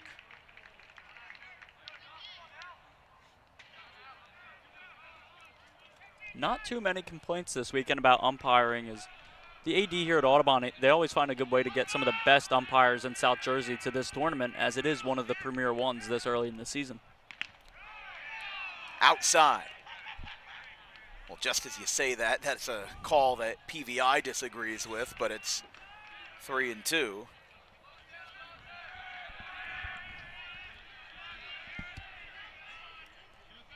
Williams still working. 3 balls, 2 strikes, 1 away. Runner on first in Balmorris. Right center field, hit pretty well. On the run is Mission. He'll make the play. Brock Mission brings that ball down in right field. That's out number 2.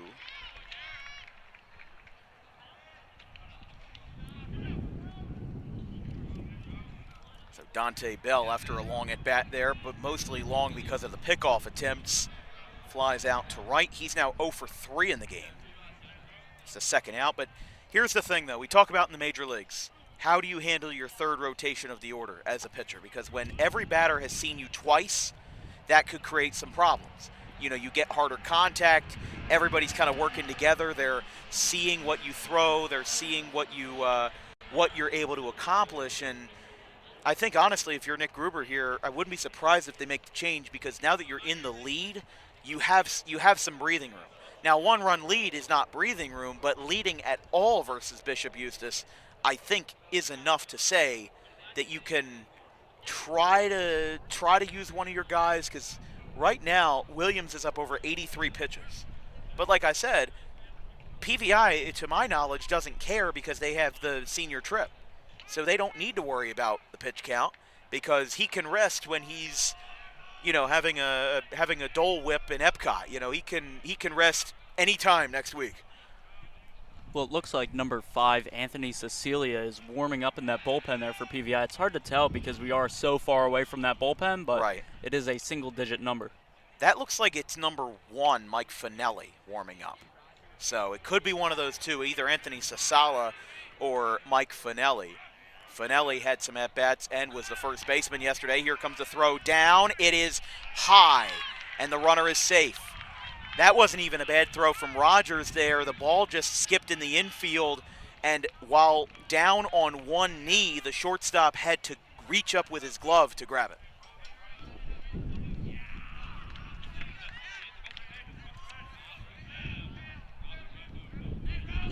No balls, 1 strike to Fiola, the number 2 hitter and the left fielder. Walked and scored in the 3rd. For just joining us, Paul VI and Bishop Eustace in the Ralph Shaw Championship game. I'm Dan Wilkins, joined by Gavin Van Rel of Rutgers Camden and Vincent Focht of Camden County College. There's a strike called. For the rest of the tournament's action, in Game 1, Bishop Eustace dismantled Ocean City by a score of 11-1 in 5 innings. Eustace scored 8 runs in the 4th to win it. In Game 2, Paul VI and Audubon had one of the wildest games you'll see, even though today's game was probably wilder than that. It was 13-10, as here's a fly ball, popped up, mile high. Lero calls for it, and the shortstop makes the catch. It was a 50-50 ball between Kassaker and Lero, and we'll recap the rest of the weekend's action when we return. Eustace is held off the board despite getting a 1-out walk. We go to the bottom of the 4th with Williams still riding high for the Eagles. It's 3-2.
Bottom of the fourth inning.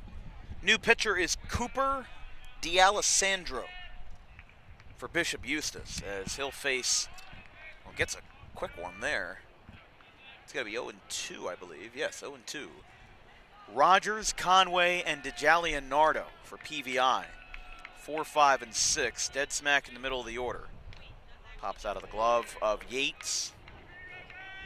Yeah, Yates obviously taking over with Rogers transferring out, but he was a hero yesterday. Today, though, is 0 for 1, had a ground out to short to open up the second.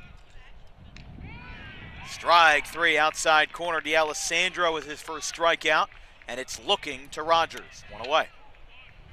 It's just a good sequence there. You set him up early, you get ahead in the pitcher's count. With him only swinging the bat once, you really put Rogers in a bind, and you never really allow him to get ahead. That one's lined. First pitch to right field. There's a base hit. Iannone takes it on a knee, and that's a first pitch base hit for Caden Conway. Not just as good as it can be. You see the ball in, and you take it just the other way. Very nice line drive single. DeJalianardo, the batter now, after Conway's single. Paul the sixth, the final line for the freshman James Sanfilippo, who, to be fair, did a fine job, but the third inning definitely is what did him in. I think Bishop Eustace might have kept him in if they had a lead that was stronger. I think they were expecting their offense to flare out more, but instead they were held to just the 2 runs. So they're deciding to, burn a lot of their assets here in game 2. But the final line for Sanfilippo, he had 2 strikeouts, allowed 2 hits, and had 3 walks. All 2 hits. Both of them were to Gabe Laro. Had 2 doubles, 1 in the first, and a 2-run double in the third. 1 ball, 1 strike from D'Alessandro. Swing and a miss. Behind on the changeup was DeJalianardo.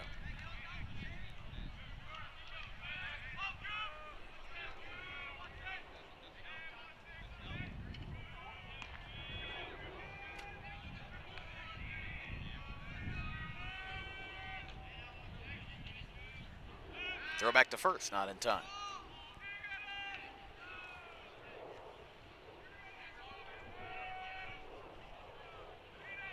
It's about 5:10 p.m. Again, game started at 3:45.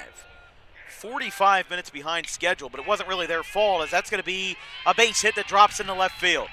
Stopping hard at second was Conway there. He was running on the play. So the hit and run is unsuccessful, but if you're PVI, you don't really care because DeJalianardo got that base hit down.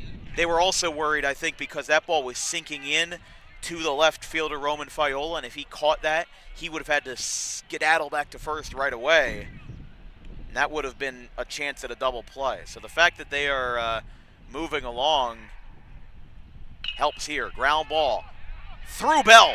Left field. Fiola's got it. Runner turns. He'll score. RBI single. Paul the sixth. It comes off the bat of Caleb Cassikert, who had the save last night, and he now gives PVI a 2-run lead, 4-2. And this game specifically is why I say that the Olympic National is one of the best divisions in South Jersey. We're seeing it right here. Could very well, I said earlier in the season that it could be a 3-way race between Bishop Eustace, Cherry Hill West, and Morristown. Dare I say that Paul the Sixth should be added in that conversation because they're playing extremely well here versus a divisional opponent. Well, they're already up to a much better start than they were in their previous outing against Bishop Eustace, and I would agree as Eustace here has to regather, regroup with the mound meeting. If you're PVI, you are feeling so confident right now in both your pitching and both your bats. They were on fire yesterday. They're continuing into today. What more can you ask for? The hit and run fails, and yet you have another guy come up right behind and pick up. And remember, these two teams will play again later this month on April the 30th. So it's going to be very interesting to see how these two will play, because obviously this was not an expected divisional matchup. It's just how it ended up being in the bracket. I think maybe some people were expecting Audubon to beat PVI, and then it would have been Eustace Audubon in the final. But if you ask me, Audubon changed the lead 9 times versus Ocean City. Audubon was lucky to win that game today versus Ocean City. They fought to the end. I don't think, if you want my honest opinion, I don't think a game between Eustace and Audubon in the championship would have been as entertaining as, say, what we have today with Eustace and PVI. Yeah, I'm not going to disagree there. Audubon, they did put up a valiant effort against PVI as well, but PVI is a team where they threw their 3 and their 5 and then their 1 yesterday. We're getting a guy in Williams who is just phenomenal so far this season, and he is continuing strongly against a really good Bishop Eustace lineup. So it seems PVI was ready to play against either team. Audubon, a team already strung out fairly long with pitching.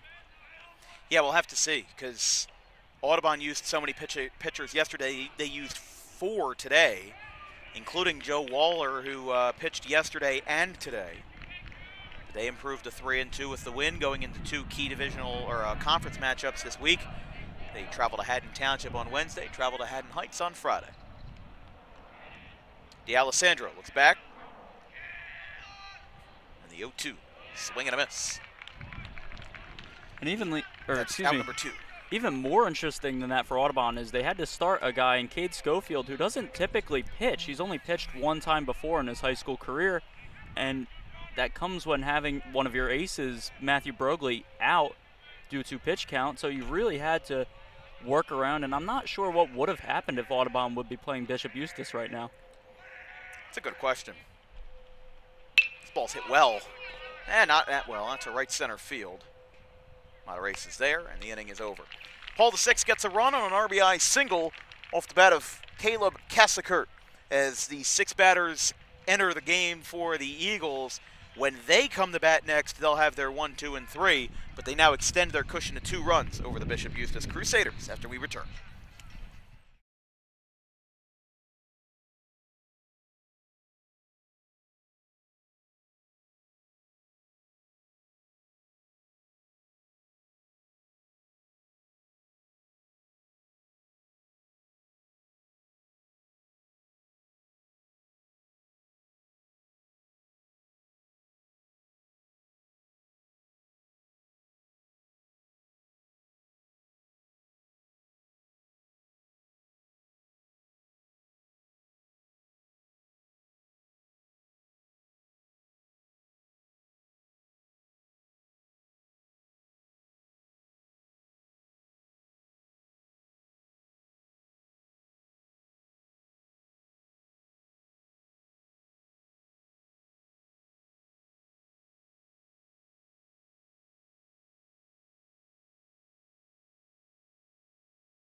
Christian Williams, the pitcher for Bishop Eustace. This broadcast is brought to you by the Dangerous Adrenaline Wrestling Gladiators, or Dog Pro Wrestling, New Jersey's premier pro wrestling organization with high-flying events and non-stop entertainment throughout the Garden State. You can visit them at their next event on Saturday, May the 2nd at Pinelands Regional High School in Little Egg Harbor, New Jersey. You can also book DAWG for your next event at DAWGProWrestling.com. Christian Williams still dealing with 83 pitches here in the top of the 5th inning, as this has been a game that not many have expected, as it's 4-2. PVI got an insurance run with an RBI single by Caleb Cassikert. It's a swing and a miss. 0-2. Pardon, 1-1. Dan, I can tell you I've watched the DAWG broadcast. You probably we did it at Rowan, Burlington County in October. Both me and it runs in my family. We're all pretty big wrestling fans. It's WrestleMania week coming up, and I'm very thrilled that you had taken on the wrestling I didn't business as a commentate. whole. I just listen. I put up a camera and a graphic. So they do a great job, though, with Jaden Sherman and everybody over there. especially for independent pro wrestling. You know, there's a lot of different organizations that have a lot of success in South Jersey, and obviously it's a sport that needs its support through this new generation. As it's 2-2, Monterey swings and misses. He's now struck out 3 times in 3 at-bats, and Christian Williams now has recorded a grand total of 6 strikeouts. So he's got a half dozen to him, and he could have some more up his belt because that was pitch number 80. No, that was pitch number, I think that's pitch number 90. Well, I believe he's only 3 strikeouts away from career strikeout Yeah, number remember 100? how we said that he needed 8 for 100? He only needs 2. Oh, 2, yeah. But the way it was described to me, it sounded like Williams was going to have a short start, and they were going to see how he played out. But now he's got 6 Ks, and he's got 98 in his career. A career 3.56 ERA for the Eagles across 4 seasons. He pitched 38 2/3 for the Eagles last season. So he's done very well, and we said Mike Finelli warming up for Paul VI here in this Olympic national matchup at a neutral site.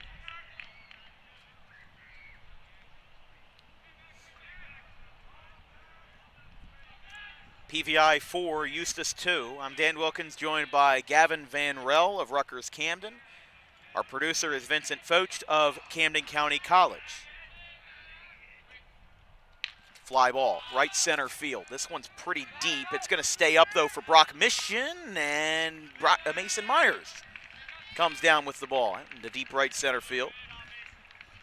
Those guys making sure they're on the same page, and it's out number 2. Well, this is the deepest we've seen Williams go into a game at all this year. So, like you said, we were under the idea that he'd be more of a starter and we see where he goes, but he's been really good, just about all you can ask for to shut down this Bishop Eustace lineup. He's been phenomenal as he misses that time.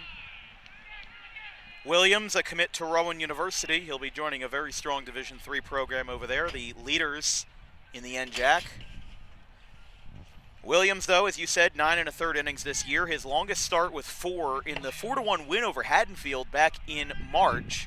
By the way, Rosenberg got hit, so he will get down to first here with 2 away for Iannone.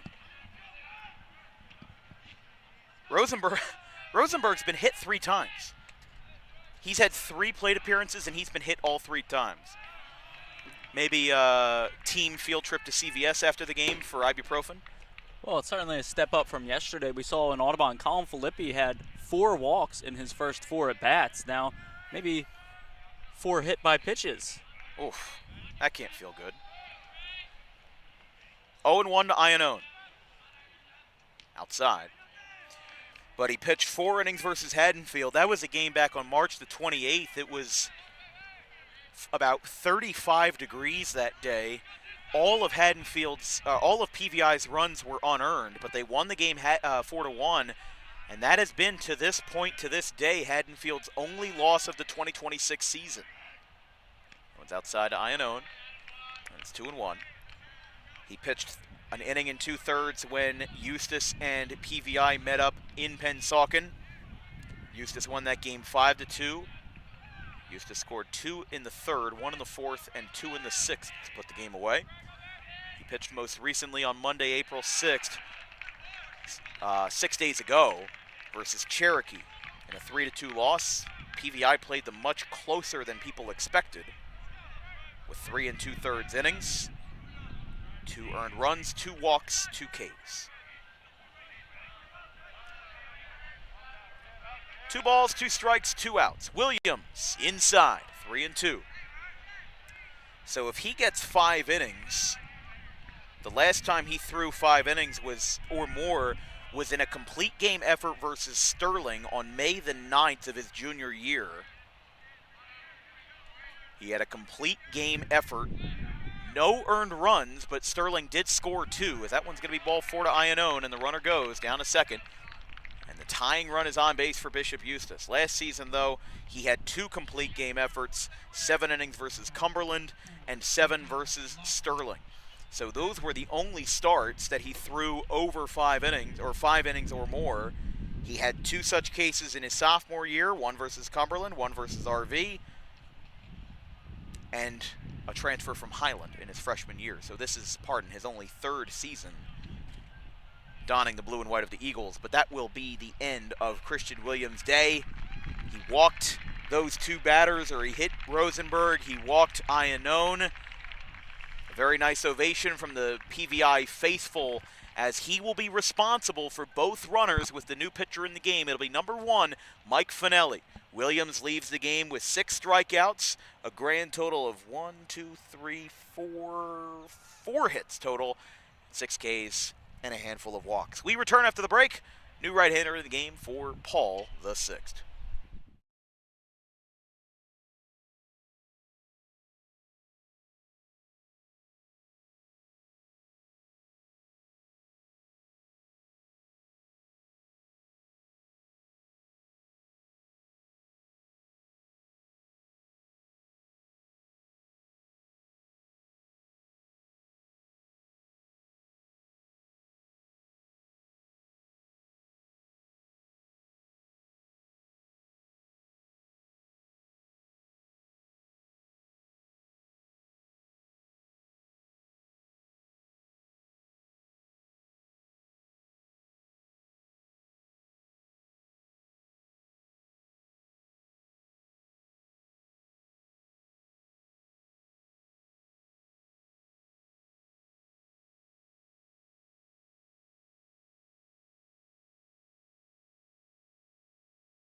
Mike Finelli comes in after a hit by pitch and a walk, forces Christian Williams out of the game, although a very strong performance. 6 strikeouts, handful of walks, just 4 hits. I'll tell you, after Bishop Eustace's rally in the second and third innings, you would have really thought that this game could have gotten away from the Eagles, but they have held the fort down, and Williams deserves some kudos for that. But Mike Finelli comes in. This is his 5th appearance of the year, a 1.50 ERA in 4 appearances, 9 1/3 innings, 7 walks, 10 Ks. He has not pitched more than 4 innings. He pitched 4 in PVI's 5-2 win over Cherry Hill East back on Wednesday. East is 1-4 this year, but PVI picked up that win over them to break a 3-game losing streak. And if PVI wins today, they were 1-3. They beat Haddonfield on opening day in a bitterly cold game. So cold that we had it on our schedule and we had to take it off because I didn't want to be that cold. We've had to do that several times this year. And then PVI loses 3 straight to RV, Cherokee, and Eustace. And then they beat RV on Wednesday. They beat Audubon yesterday. And then they could beat Bishop Eustace another time.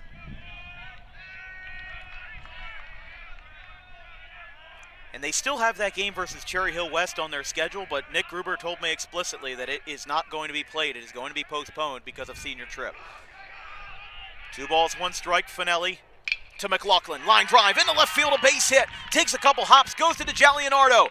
Runner comes in from third. He will score. RBI single, J.J. McLaughlin. It's his 2nd hit of the afternoon, and Eustace, in the first batter that Mike Finelli is tasked with, makes it a 1-run game. It's 4-3. Well, Dan, we're getting into these later innings, and I don't want to say it, but I'm going to say it. It's starting to feel like some of these other games we've seen, Audubon Ocean City and Audubon PVI, we might get another back-and-forth slugfest here. Be very interesting if so. Although 4-3 is far less offense-ridden than Audubon's win in the 3rd-place game, 12-11 over Ocean City, in a game where the lead changed 9 times. So PVI and Audubon yesterday was 3 hours, 5 minutes. And then the OC Audubon game today was 2 hours, 56 minutes. 0-1 to Yates. Had an RBI single in the second. It was Eustace's first offense of the game. Breaking ball is a strike called. So if that Cherry Hill West game is indeed off, they would then play Morristown on Monday the 20th. They have a very backloaded schedule, but then they would be on the road at Seneca, which has been on a bit of a decline. That ball skied into center field. Myers is there. He'll make the catch, and the inning is over. Bishop Eustace gets a run back on an RBI single off the bat of J.J. McLaughlin. We return to the bottom of the fifth. When we return, 4-3, Paul VI.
New pitcher for Bishop Eustace. It's a southpaw in Carson Brandt, a junior rather. He will come into this game, first of all, facing a left-hander for the Eagles, as a strike is called. For Brandt, the 5'10", 170 junior, 2 scoreless innings for him this year. He's only had 4 varsity innings. So he's going to try to get back in the groove here after Bishop Eustace got a run back as there's a foul ball. I'll tell you what, this PVI dugout has not faltered at all these last 2 days. They have been loud and on top of things. You heard a chant just a few minutes ago. They certainly have been on top of things. 1, 2, and 3 for the Eagles.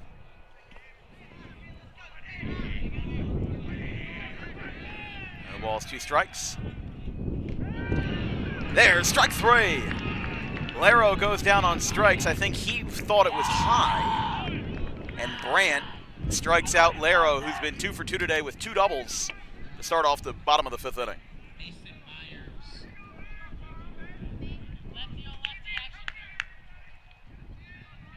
Well, this is a marquee at bat here. Myers, who, as we had spoken about yesterday, a little slow start to the season. Same thing kind of like Dante Bell, where you're putting together productive at bats, but you're not seeing the hits or the on base as much. Myers with a swing and a miss. It's 1-1. Or no, scoreboard saying 0-2. For the Coastal Carolina commit, Mason Myers.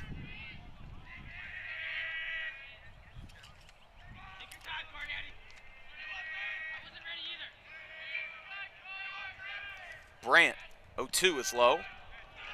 Skipped by Myers.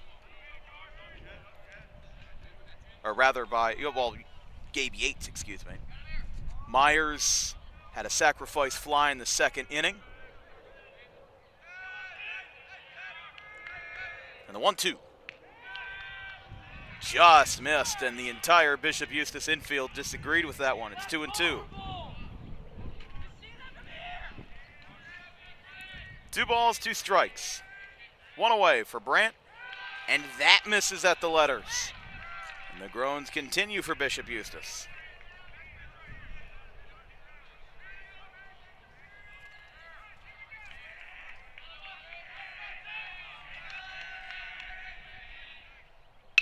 Ground ball sharply hit out to second. It's through the legs of Max Sullivan in the right field. A base hit for Mason Myers.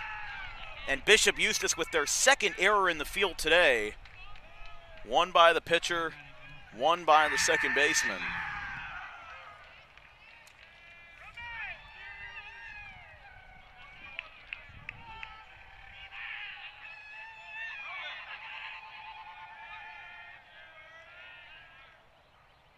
Ground ball, shortstop. Bell is there. No, he boots it. Back-to-back errors for Paul VI, for Bishop Eustace. And the Eagles have 2 runners on. And this could be some much-needed insurance at the top of the order with Myers getting on an E4, Shear getting on an E6. Major woes by this Eustace infield. We'll talk about the dugout. They've only gotten louder after each error, now doing the chop. Increasingly trying to get into this infield's head. Another grounder, not put in play.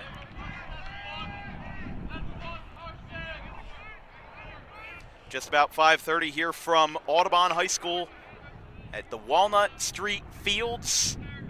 Hank Greenberg Field for the Bishop Eustace and Paul VI Ralph Shaw Championship.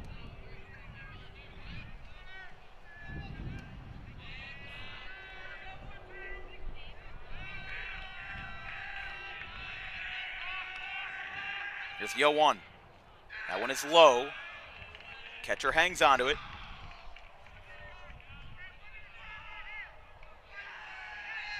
Runners on first and second. Myers on second. And Shear on first. Both reached base via the error. Another swing and a miss there. 1-2. But you got to imagine if you're Bishop Eustace, you're just going to have to find a way to get ahead here. You cannot let this game slip further away from you, because not only would this loss look bad on the Olympic national resume, but it would also look bad in the sense that, you try to win back-to-back titles. You mercy ruled your way to a title last year, and now the runner goes. That is low, and everybody advances, everybody is safe.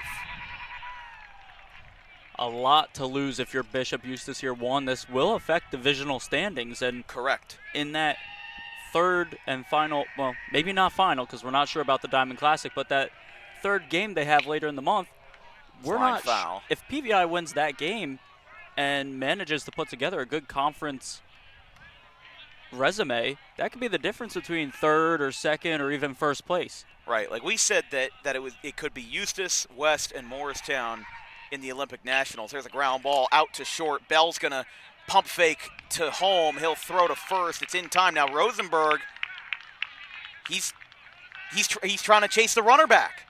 They're trying to chase both of them back. Very odd play that time. Well, Bell made a beautiful play there to halt the runner at third base and then get that throw over. I thought they might be able to get that runner at second. I thought that he might have been. I think he just kind of panicked a little bit. I really think that's what it was. But it might have been a little bit of shock seeing how far off the bag he was. Right. No, I think you're right on that. There's a strike called to Conway as Rogers was retired for out number 2. But you know what? If you're PVI, that's good. You got to keep rattling them. It's worked so far. Fly ball popped up, shallow right field. Iannone collision Sullivan and Rosen and Iannone collide. 2 runs score. And Paul VI is in front again. They extend their lead 6-3. And that won't be an error, but it certainly will sting. For 27, Iannone, and 28, Sullivan, as the one thing between them was a baseball. And it'll be a 2-run double for Caden Conway. And at that field, right in that right field area, that's what you call no man's land. You get a little bit of the sun and a little bit of distance in between you and that second baseman or first baseman. I didn't hear either of them make a communication. Call. There was no communication whatsoever. Strike called. 0-1 to DeJalianardo. Eustace down by 3 runs here in the bottom of the 5th inning off of Carson Brandt, the junior left-hander who only had 2 innings of varsity work last year and is entering his 3rd inning of varsity work this year. There's a strike called. And if you're Brandt and you find a way to get out of this with no more runs, you would certainly be disappointed because that very well could have been an out. Oh, absolutely. It should have been out number 3. Without a doubt, that should have been Iannone's ball. Sullivan reached too far out. There's strike 3. Side is retired as Carson Brandt picks up the strikeout, but PVI gets 2 more thanks to a collision in right field between Franco Iannone and Max Sullivan. Going to the top of the 6th. If Eustace is down, it'll be their last 6 outs. We return right after the break.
Welcome to Bishop, Eustace, and Paul VI, Ralph Shaw Championship game here on Dan Wilkins Broadcasting.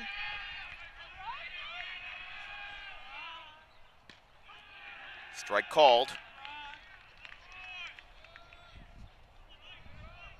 Well, the Bishop Eustace fans out in right field have certainly thinned after that last inning.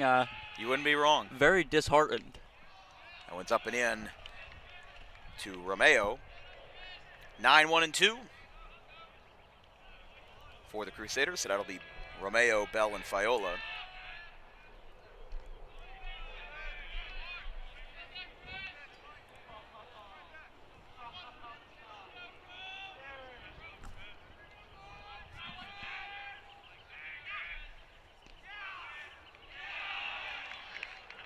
Strike called, 1-2.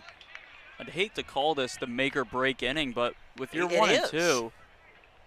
If they don't get this going, the top of the 7th is going to be eons harder than the 6th inning. You got to get something here, even if it's 1 run. Again, Mike Finelli is the 7th pitcher that Paul VI has employed in this 2-day stretch. They threw 5 pitchers yesterday, and there's a swing and a miss.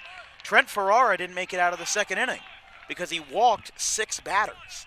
So if you're Bishop Eustace, remember, I'm going to put myself on blast for saying that PVI I thought would be out of gas. I genuinely thought that this game was going to be Bishop Eustace by multiple runs, no problem. And listen, they could storm back right now, and that could still very well happen. But PVI, I was not sure if the momentum from yesterday was going to carry over at all because of how depleted their pitching staff was. The fact that they used 5 guys. Well, Dan, I'll make a prediction to your prediction. If PVI goes on to win this game, I think we're going to have a large group of people at our camera and microphone. You might be right. Taking a look there. That one right there. That was swarmed after yesterday's win. And there's strike 3. Finelli strikes out Dante Bell at the top of the order, and there's 2 down now. Eustace down to their last 4 outs. This is going to be an interesting gauntlet here. Well, if that is the case, we're going to have to move this microphone away. You're going to have to, like, yank it off the fence. We saw it coming. Because this team's going to be hype. And I don't have a problem with that. Listen, if you looked on our Instagram, the Gabe Rogers interview we did yesterday, that was so funny. They started stacking hats on top of each other, the sunglasses. They put like 3 pairs of sunglasses on them. And I saw, and the one thing somebody told me about, I sent this to a friend. They said, I'm really happy that you didn't tell the player that the Gatorade cooler was coming. Yes. Because I said, oh, look out. And then I was like, wait, let me let this develop. It was good. I think we might end up seeing that again today. I just don't want to get splashed. Although it's hot. It's 70 degrees. From yesterday, I'm sunburnt. You know, I wouldn't mind a Gatorade splash. Even more than that. As long as my phone doesn't get wet. I'm very happy as a former Audubon student and player that this tournament is seen as a big deal to these other schools. It's not just Audubon and 3 others. Yeah, everybody enjoys it. You're playing big schools. This one's a line drive center field, but a can of corn from Mason Myers, who brings that one in, and the inning is over. Final 3 outs for Bishop Eustace. Last chance for PVI to get insurance. This dugout might blow the roof off the place if they can win this game. For their first Ralph Shaw title, we go to the bottom of the 6th. It's PVI 6, Eustace 3.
Bottom of the 6th inning. Last chance for Paul VI to solidify their offensive presence. They lead this one 6-3 over Bishop Eustace in the Ralph Shaw Championship. Carson Brandt out for a 2nd inning. For Bishop Eustace, they will have another game on Monday. They will visit Morristown on the 13th. And as we said, that game versus Cherry Hill West, that's Paul VI. They will play Seneca on Wednesday and then Lenape on Saturday. How about Morristown this year? They've been off to a fantastic start, but it's an 0-2 count. 7, 8, and 9 for Paul VI, Cassacurt, Mission, and Martine.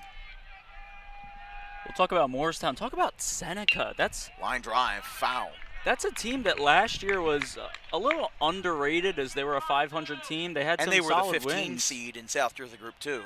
But this year, it's just not coming together for They them. have lost so many games that they should have won. They were up 3-0 versus Princeton Day yesterday, and they lost the game 4-3. All the runs that Princeton Day scored were unearned against Seneca. That's a strike 3. Kassaker let go of his bat by mistake on the swing, so he had to go back behind the plate to retrieve it. And he'll need some more stickum on those gloves, as there's one away for Brock Mission, the right fielder. But what I'll tell you is, for Seneca, they won South Jersey Group 2 titles or they finished runner-up in they won 2, 2023 and 2024.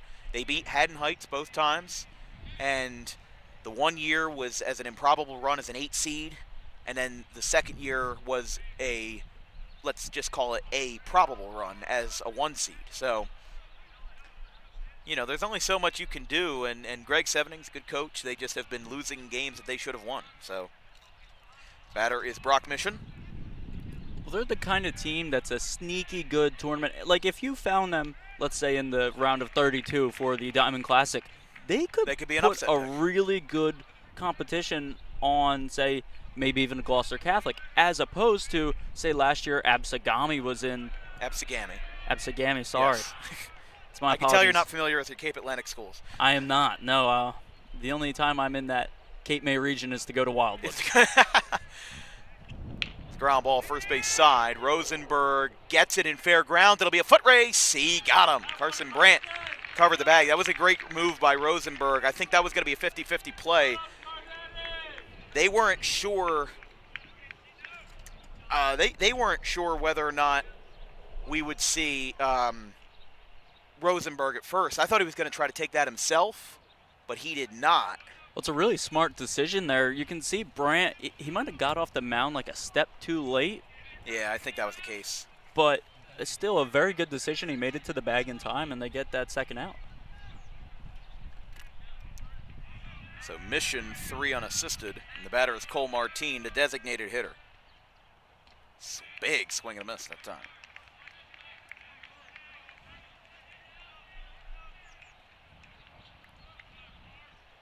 Well, Dan, if you want an even funnier story about my knowledge of those lower schools, I once had a road trip back from Little Egg Harbor. Right.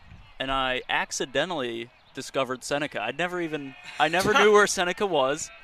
So on my trip back, I'm taking roads I've never taken before. I have no idea where I am. And this giant school pops up to my right, and it happened to be Seneca. And I was like, oh, I guess I can't be too far.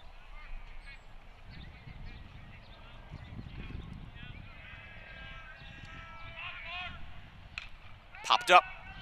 Back behind the plate. This could be a play. And it drops. And he's safe. How about that?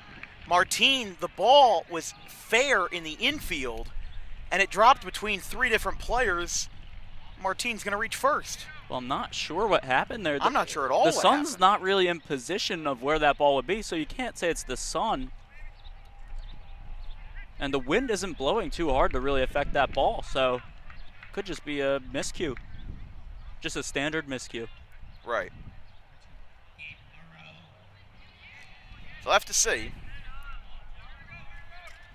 I would assume Gabe Laro, the batter now, looking for some insurance for Paul VI. He's had 2 doubles, the 2-run double to tie the game in the third. He'll foul this one back. It's 0-1 to Laro. You would call that an infield base hit, right? It didn't touch Never a glove? hit anybody's glove. I Yeah. don't see a reason why it would be called an error, but that would be the first base hit for Cole Martine. So 2 for 3. Had the double in the first, was cut down at home plate. Laro again had that 2-run double in the third as Brandt steps off. Laro staying very stoic, though. He's done this entire game. He's never called time once. He'll force the pitcher to call time as he takes a strike. 0-2. So the Crusaders will bat 8-9-1 in the 7th. We'll have to see how they can hold here. Outside, throw down to second is offline, but it was strike 3 anyway, so the inning is over. We go to the top of the 7th. Paul VI, 6, and Bishop Eustace 3. Last chance for the Crusaders.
Welcome back to Hank Greenberg Field. As Paul VI leads Bishop Eustace by a score of 6-3. Mike Finelli's going to be looking for the save. He came in for Christian Williams, who threw 4 2/3. So this would actually be a 10-out save, which would be possible because Eustace, I'm sorry, that was my ringtone, ladies and gentlemen. I was looking at some stats. It's 0-2, but Finelli is gonna have a possible 10-out save here. That one's fouled back. You couldn't hear it. Oh, he couldn't hear the ringtone. Okay, good. I had my phone right up to my face because I was looking at stats, but... Well, what was the ringtone, Dan? I didn't hear it. You're going to have to listen back to the broadcast. I'll see if it goes through. But Finelli, the 0-2, poked, left field. That's a base hit. That's going to go to the wall. That's going to split the gap. It's going to hit off the bottom of the fence, and stopping at second is Dante Matarese. Don't look now, but Bishop Eustace with a hit to start the 7th off of Finelli. Again, with PVI, if they're going on senior trip, got to imagine that they will not be afraid to go deeper into their bullpen. Like we said, they've had 7 pitchers across this weekend. But Matarese, after being 0 for 3 with 3 strikeouts, now has his hit. He breaks the 0-fer. And here is Max Sullivan. A single in the 2nd inning came around to score. Outside. 1 ball, no strikes to Sullivan.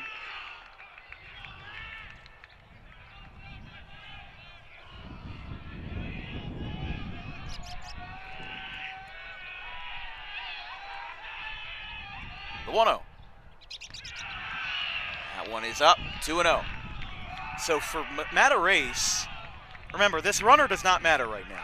I mean, if he comes around to score to be 6-4, then you'd be worried about the tying run. But if you are Bishop Eustace, this run, as of now, really doesn't apply.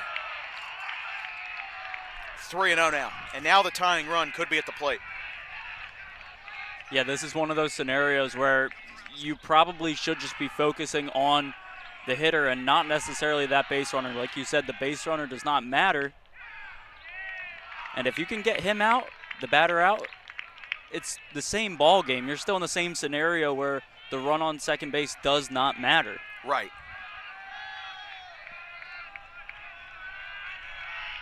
Three balls, 1 strike from Finelli. Fly ball, foul down the right field line. That will go well out of play. And on to the adjacent street. Sullivan, 1 for 3. Mason Rosenberg, who has been hit 3 times in 3 plate appearances, is on deck. 3-2 outside, ball 4. Tying run is up. And Mason Rosenberg, who has had nothing but hit by pitches in this game, will bat. And again, for Mike Finelli, what PVI needed in this game, above all, not only was offense, but was efficient pitching. Christian Williams did that. Was it exactly efficient? I'd say no. But across nearly 90 pitches, he threw 4 2/3. He got the job done, and he left the game with the lead. And Finelli, now in this game after Bishop Eustace extended their divot and PVI extended their lead, it's a safe situation. So whoever PVI would bring on would be eligible for the save, but we're the broadcasters who are the nerds that care about the wins, the loss, and the save. These teams, they don't care about that. What do they care about? Winning. And that's what these two teams strive for when they sign up for this tournament every single year. With PVI, a newcomer, Bishop Eustace, a nearly constant perennial contender in this tournament. Last year won it over Audubon 11-1 after being heartbroken by Kingsway 3 years in a row in 2022, 2023, and 2024. And again, the first time since 2019 that Audubon did not make the final of this tournament. The other newcomer as well, Ocean City, they lost both of their games, lost 11-1 to Eustace, 12-11 to Audubon in a back-and-forth jockey. Fly ball, right field. This ball is deep, going back. Going back is Myers. He'll make the catch. Myers on the run. He'll make the play, and there's one down.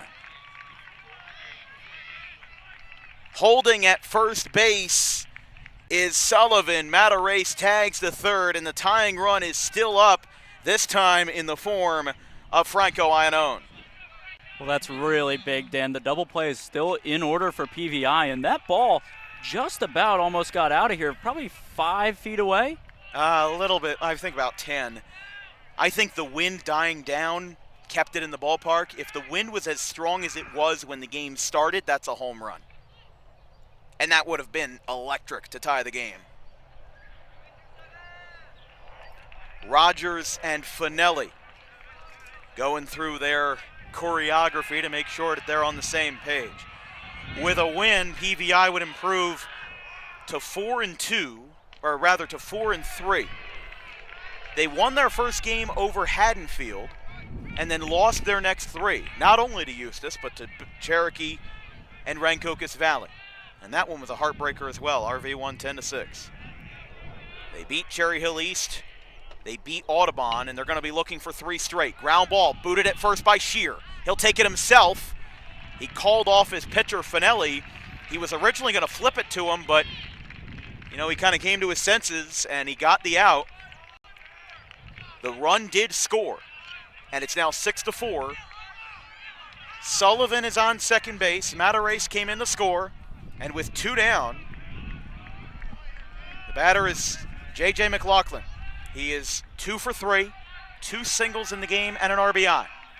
Finelli would be looking for a 10-out save, 3 1/3, if this is the case. 6-4 game. Low.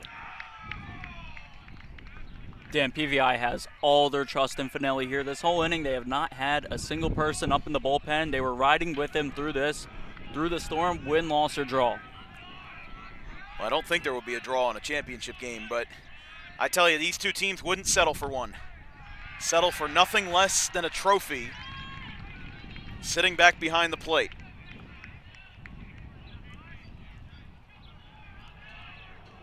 One ball, one strike. Eustace looking for their second straight title, but their reign over the Shaw is on the line. That one's high, 2-1. I remember back in 2023, my junior year of high school, Audubon had a wild game versus Kingsway. Not as wild as this weekend's events, but a 7-6 game. Kingsway, a contender in Group 4, was up 7-1 or 6-1. Audubon came back and won the game 7-6. One of the wildest games I've seen and one of the greatest pure fundamental comebacks that I've seen in my years in South Jersey, which have not been as many as others, but with the batter stepping out, the count is 1-1. We'll talk about that game. Talk about the ending bases loaded, bases 2 outs, loaded, a 3-2 count. And I said it during the broadcast. I said it's like they drew it up in Hollywood. And there is a ball, 2-1, just missed diving around the letters. And it's 3-1. Well, if the tying run gets on, then Gabe Yates, who already has an RBI, would be next. Swing and a miss, 3-2. J.J. McLaughlin is the tying run. Paul VI, the newcomer to the tournament, with a new head coach in Nick Gruber. Some new life in the dugout. Some new bats in the order. And with a exhausting win over Audubon on Saturday, I don't think many would have believed that PVI would be in this position. But in the battle of parochials, which one of these will take the crown? 3 balls, 2 strikes, 2 outs. Finelli delivers. Swing and a miss! The Eagles are on top. Paul VI, Ralph Shaw, champions.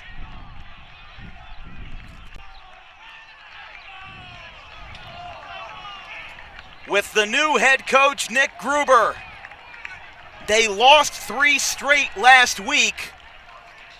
They have now won 3 straight, and they to many people, upset the Bishop Eustace Crusaders by a final score of 6-4. The Crusaders got a late run on an RBI ground out, and Mike Finelli, a 10-out save.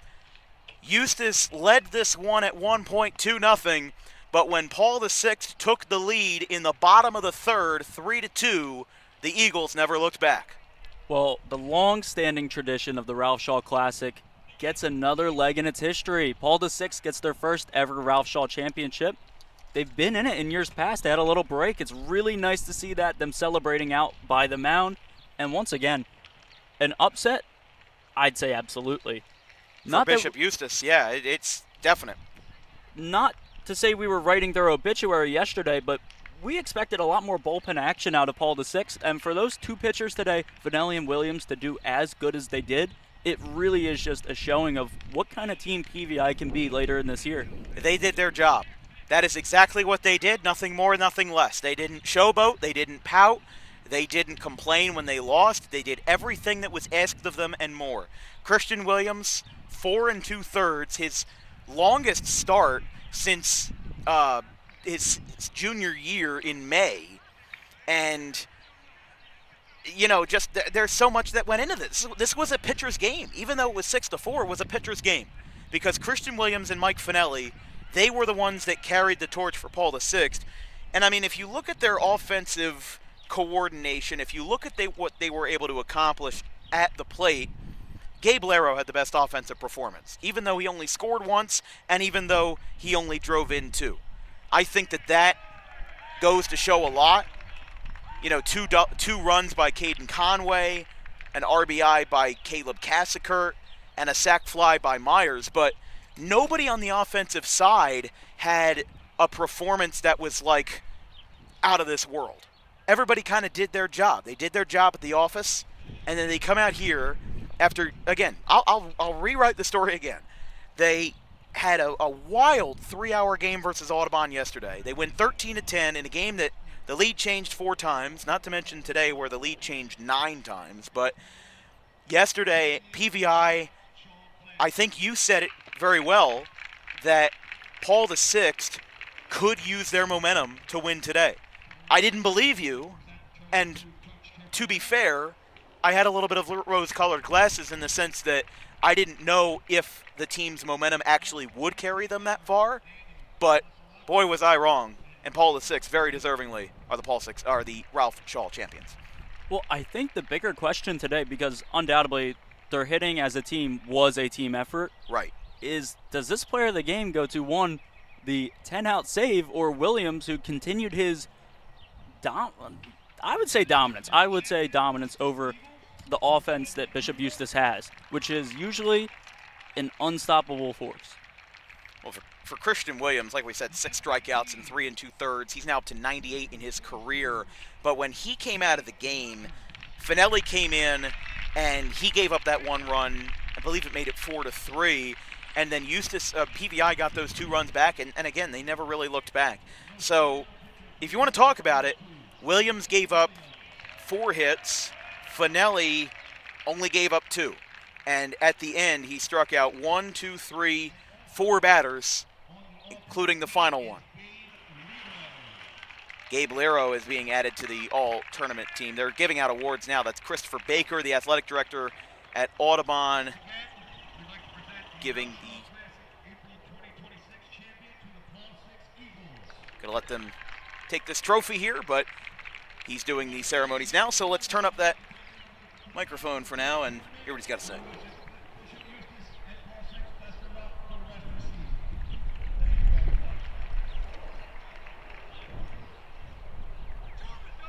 Uh-oh. Dan, I would turn that down. I would turn it down. Yeah. Take it.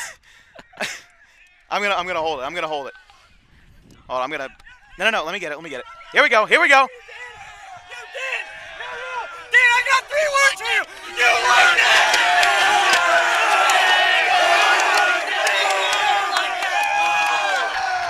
We got a good offense. Let's go. Yeah. Shout out Mike Finelli. Well, I think that does it. I think he said it best. Mike Finelli. Yeah, I think Mike Finelli should get player of the game for that alone. How about that? Oh my goodness, they were loving it. And I think there was a photographer out there. I probably looked petrified, but no, that was great.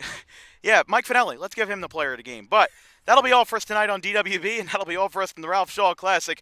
And Paul VI, I think they said it very well straight into our microphone that they have a good offense as they take care of the Bishop Eustace Crusaders by a final score of 6-4.